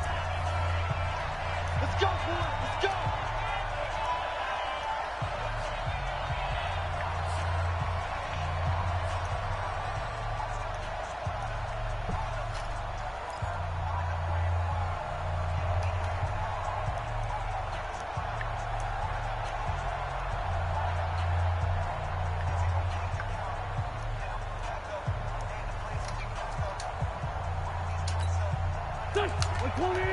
We remind you that coming up at halftime, we'll take you to Orlando and Jonathan Coachman. Coach will have highlights and analysis of this first half, one that's featured no touchdowns as of yet. So his job is a little bit easier for this halftime. Need to give the coach some highlights here. Yes, we do. Vontez Burfict, the one to get him down. Brings up 2nd and 10 at their 49-yard line. So after the run for no gain, here's 2nd and 10. Now Howard. And this will be stopped at the 44. That one good for 7 yards. Well, that's why the guy with the headsets is down there. All right, they know what they're doing because because they got stuffed on a running play on first down. And I think myself and probably the fans were saying throw the football in this situation. But he knew what he was doing, called another run, and now they got 3rd and short. And he's corralled, but not before getting it inside the 35. It's an Eagles first down on a gain of 11. And that's the big fella's MO right there. Running through tackles, keeping the sticks moving forward. This defense, if you don't bring 11 guys to the ball to try and get him on the ground, he's going to keep making runs like that. I feel the press box shaking every time he touches the rock. And he is met in his tracks behind the line of scrimmage. I know when I was a kid, I always got real excited when I saw those lateral-type runs. But the best backs that made it happen, they put a foot in the ground and just go.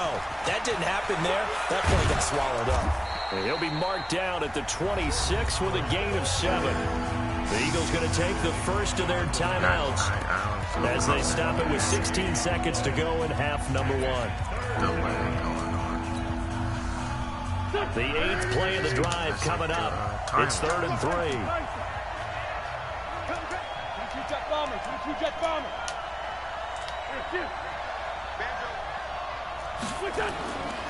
They'll try to run for it with Howard. And down he goes, taking it inside the 10, just shy of the 5 at the 6. Now a timeout taken. Perhaps a chance for one more quick play and then another timeout if they hurry. We'll see.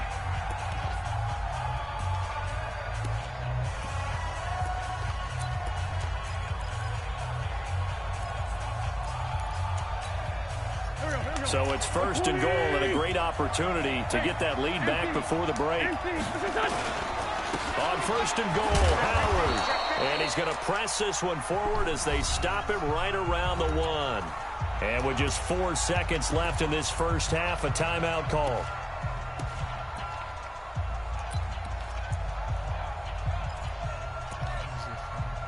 Where was it from? Oh, from there. They isolate Jeffrey to the left side. Not time enough for a play and then a timeout, you wouldn't think. So with 4 seconds left, they're going for it. A final shot before half ends. My God. To the goal line, but it's incomplete.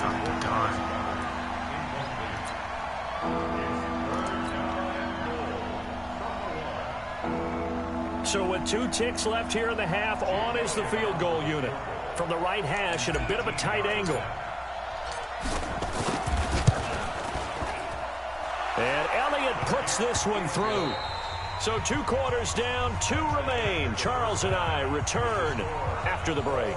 And we welcome you back live now inside the booth alongside Charles Davis. I'm Brandon Gaudin, set and ready to rock for the 3rd quarter. Second half ready to roll. 2 field goals, the combined output in half number 1. Could be first touchdown wins. Let's go. Let's do this.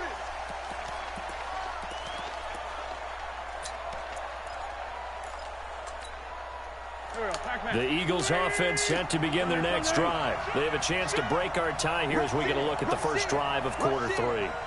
And it's such a tone setter, isn't it? Because both sides trying to seize momentum to begin the half. What do they have dialed up that'll give them an advantage to move the ball downfield? Let's find out what they have dialed up. A big chunk on the ground there, 27 yards. Boy, the offensive line there, that was a thing of beauty to watch them block. I love how you give a little appreciation for those big guys up front, and well-deserved. But how about the execution behind them? You can see the hours of practice that have gone into it. Great pocket by the running back. Quarterback puts it right in the perfect spot.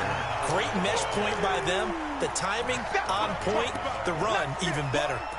I know they've got to be careful not to go to the well too often, but it's a fine line, isn't it? Because sometimes if you got success, you want to just keep pounding away. But no success there. They rallied quickly on the defensive end.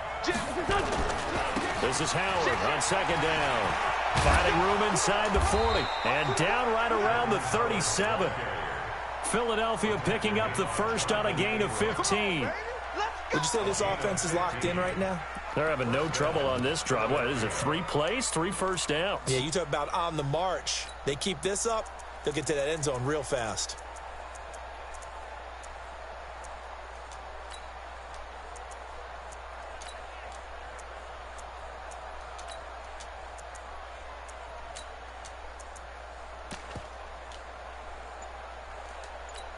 He got worse. A good run by Jordan Howard, and now another 1st and 10. And now here's a carry heading left. Well, I can't even cut back. Give him a couple on the carry there. 2nd and 8. Well, we saw him there trying to get it to the outside, trying to get to the perimeter, but not a whole lot of room there. But there's got to be one positive to that. If you keep moving laterally, creases tend to develop as the game moves on, and they can run it back inside later.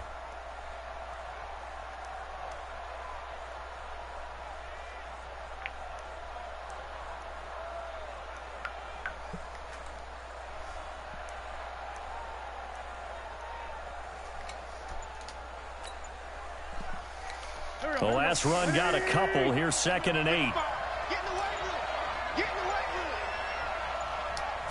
Snap coming at 1. Now Wentz. And that's going to be incomplete.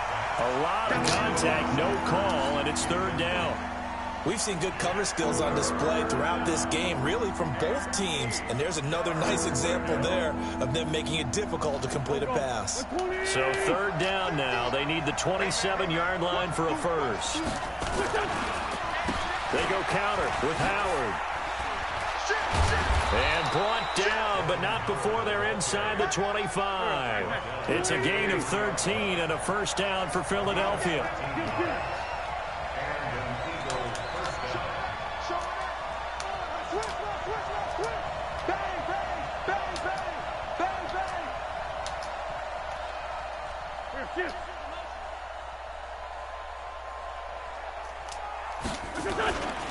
On first, they go right back to Howard. Okay, and they'll bring him down at the 18-yard line. The tackle made by Nicholas Morrow. That's a strong pickup right there on 1st down. And as this drive goes on, we're seeing an offensive line and running game imposing its will.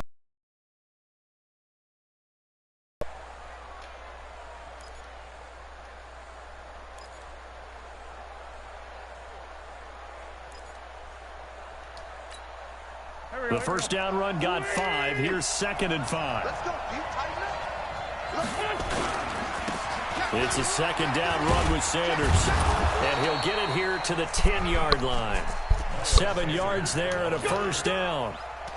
I hope we give enough respect to the big guys up front because they have been getting it done on this drive. The holes have been large, and they've been barreling through them, picking up 1st downs. Still in search of their first touchdown of the game, but they're on the move. 1st and 10. They run with Howard, and he'll get this one down to about the 10-yard line. Just a yard on the pickup there, and it'll bring up a 2nd and 9. Again, it's Howard. And he will maneuver his way down to about the 7. Give him 3 yards, and now they're left needing a conversion here on 3rd and 6. And there's the first tackle of the game for Carl Joseph. He's one of those safeties that you can utilize in any way you want. But I will have to say, I think the number one thing he does best is tackle. On 3rd down, they turn to Sanders. And he'll be stopped just outside the 5 at the 6. Just a yard on the run there, and that's going to bring us to a 4th down. Have to kick this field goal, don't you?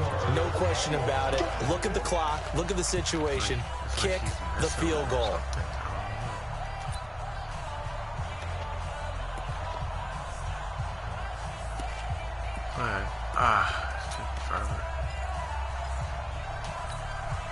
Tie game, 4th quarter, and they're going for this thing on 4th down.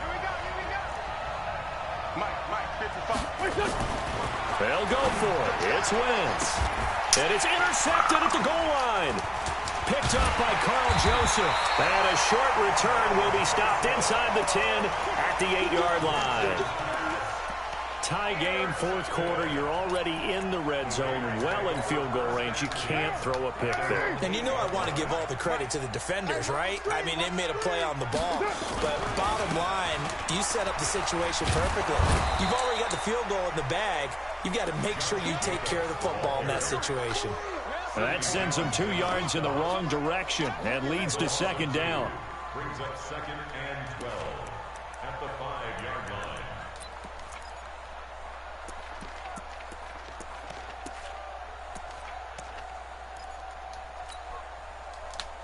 First play of the drive goes the wrong way. Here's 2nd and 12. To throw, it's Carr. He'll find his tight end. That's Waller. And he'll get it up a little shy of the 15. They'll spot him down at the 14-yard line. 8 yards on the completion, but now they face 3rd down. Throwing now is Carr. And he's going to be brought down. Back at his own 6-yard line. Man, he got in there so quickly, Charles. What could the offense have done to adjust and account for that? But what you're hoping is that you figure out and you see and get a clue that maybe there's going to be some pressure coming at you, and you change the blocking schemes. Maybe you go to max protection. The biggest ones, maybe you bring your running back in to try and keep you clean. But in that case, that didn't happen. 0 accountability, and a sack resulted.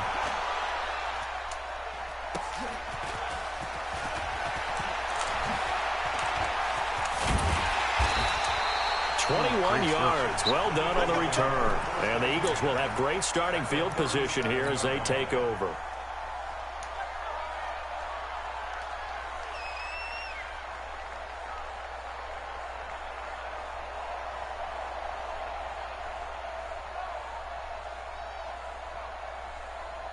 Line of scrimmage, the 37 on 1st and 10. On the handoff, this is Howard. And maybe a measure of revenge there. He's had his way in this one, but this time they get him behind the line. That'll set him back with a loss of 3 on the play. And that'll make this a 2nd and 13. Here we go, here we go. 280! Check 55, come on! They go with Howard again. A nice job there as he rumbles for 9, and it'll be back to a 3rd and 3. As big of a play as we've had in this one so far. This is 3rd and 3. A give left side to Howard. Well, this is going to depend on the spot, but it's not a very generous one. He looks to be about a yard or so short. Just a gain of 2 there, and it's going to bring up a 4th down. The offense staying out. They're going to go on 4th and 2. The carry here for the big tight end. And I'm not sure he got there. Did they stop him? They did. No gain on the play as we have reached the 2-minute warning. Carr and the Raiders come up 1st and 10 at their own 28-yard line. Check 26, check 26. They'll begin on the ground with Jacobs. He'll have a 1st down past the 40 and all the way up to the 46. All tied up, less than 2 minutes to go.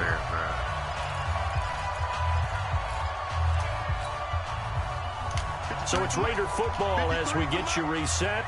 They've got it 1st and 10 as they search for a go-ahead score. On 1st down, they go with Jacobs again. And this has been a familiar sight all afternoon as they stop him behind the line.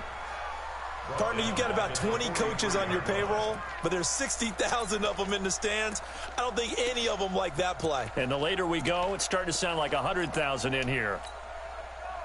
What now? Mike. Hey, let's get in that hole. Carr to throw. And this is going to be intercepted.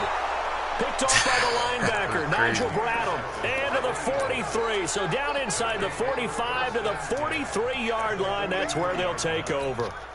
Go. 180. 55. Get him. On 1st down, they run with Howard. And he is met quickly in the backfield. Down he goes, folded like a lawn chair. He'll wind up losing a yard on the play, and that'll bring up a 2nd and 11.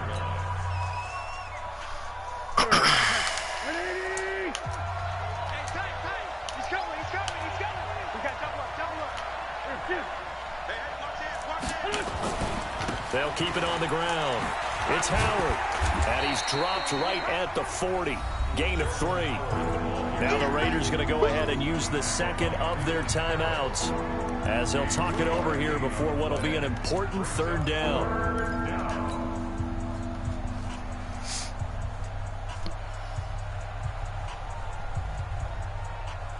Here we go. 120. Here we go. Check 52. They'll give to Howard. And he stopped up short of the first as they tackle him down at about the 36. Now the Raiders going to burn their third and final timeout as they'll head to the sideline and talk over what to do next.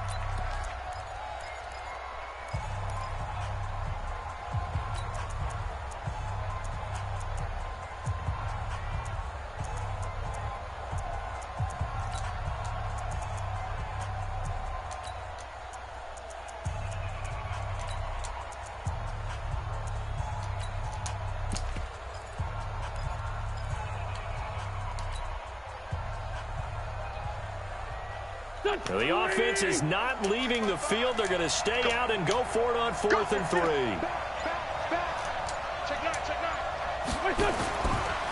They'll try and run for it. And he won't get there. They stop him a few yards short of the line to gain. Jordan Howard unable to get to that imaginary yellow line. And the Raider D, they get the football back. The Raider offense set to get this drive started. They need to get this around the 40 to have a chance to win it in regulation. From the 40, it's a 57-yard field goal, so that gives you a gauge. And all they're trying to do now is pick up yardage in good chunks and get out of bounds to stop the clock. If they end up running a play and get tackled in bounds, they're worried the clock may run out on them and finish the game. And they'll have to be careful how they handle this.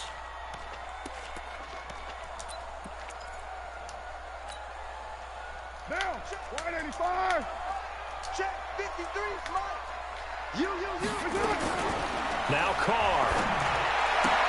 And this will be Carr. Tyrell Williams. A big play on the catch and run, covering 34 yards. I know we love our jobs, and pretty much any play we see, we're pretty, excited about. But big plays, let's face it, that's what we absolutely live for. How about that one? That was great. And what our camera missed was the fist pump from the sideline after that catch. They're fired out. That's a big gain. So the big play changes the complexion of things. Here's 1st and 10 just outside the 30. Carr going to give it to Jacobs. Fletcher Cox there for the tackle. All right, my man, this is now where it's risk-reward. Because on defense, you've got to crowd the line of scrimmage. You've got to get in all the gaps, get up tight on everyone, and try and force the field goal attempt here. You can't let them break one big, but you know something, when you crowd the line of scrimmage, if they do pop one, it's going to go a long way. Yeah, I was going to say could take it to the house, but the magnitude of this possible upcoming field goal, every yard counts. Now, meanwhile, here's a 2nd down throw that's knocked away and incomplete. It was Jalen Mills getting a hand in there defensively. That's why you're going to take the field goal now down. A final chance to stop it here as a timeout comes in with 10 seconds left in the game.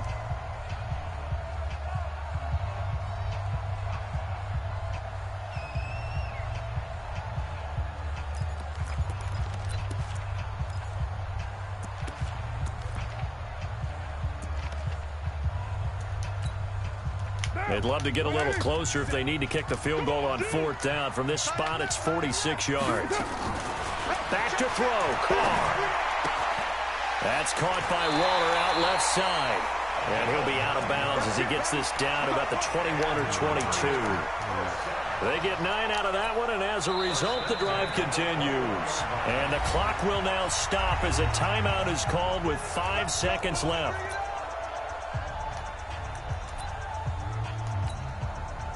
What pressure as this thing all rests on the foot of Daniel Carlson.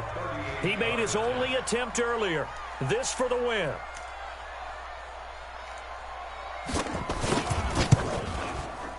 And his kick is good. And it's celebration time on that sideline as they have taken the lead in the final seconds.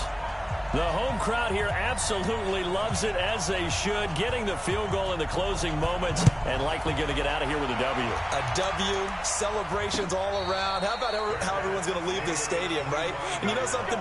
He probably makes more money than most of the 60,000 people here, but they're all willing to buy him dinner tonight, aren't they? Oh, they don't care. He's a man of the people right now.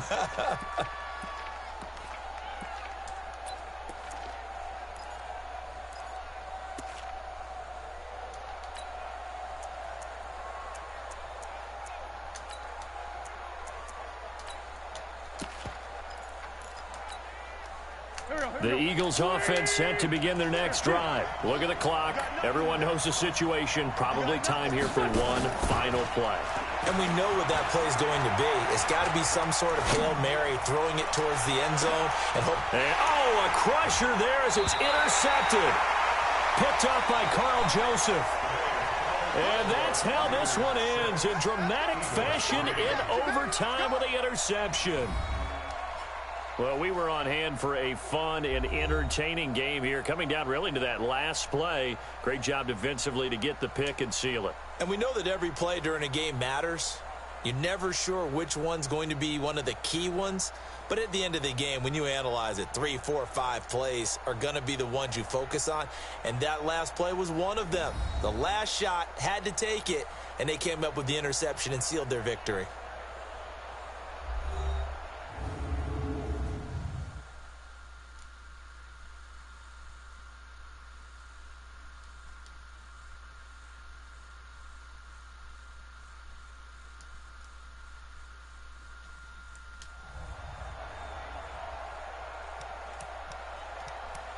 Look, now it's moving freely. I hate that.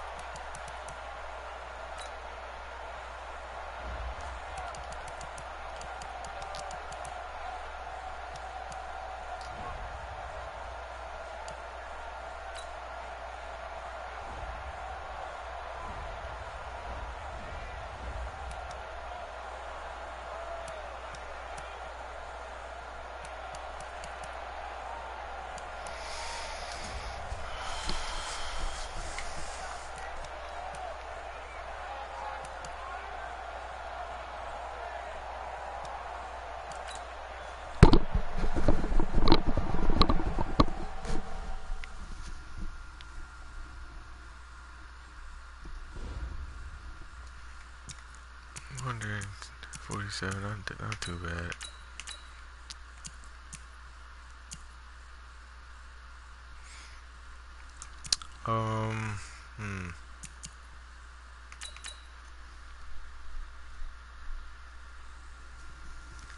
Good thing I didn't let him in the,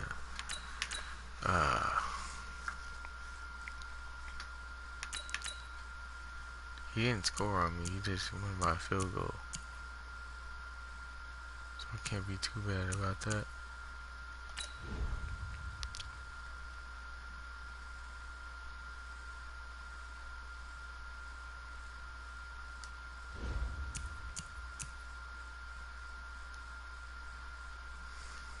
Let me see something.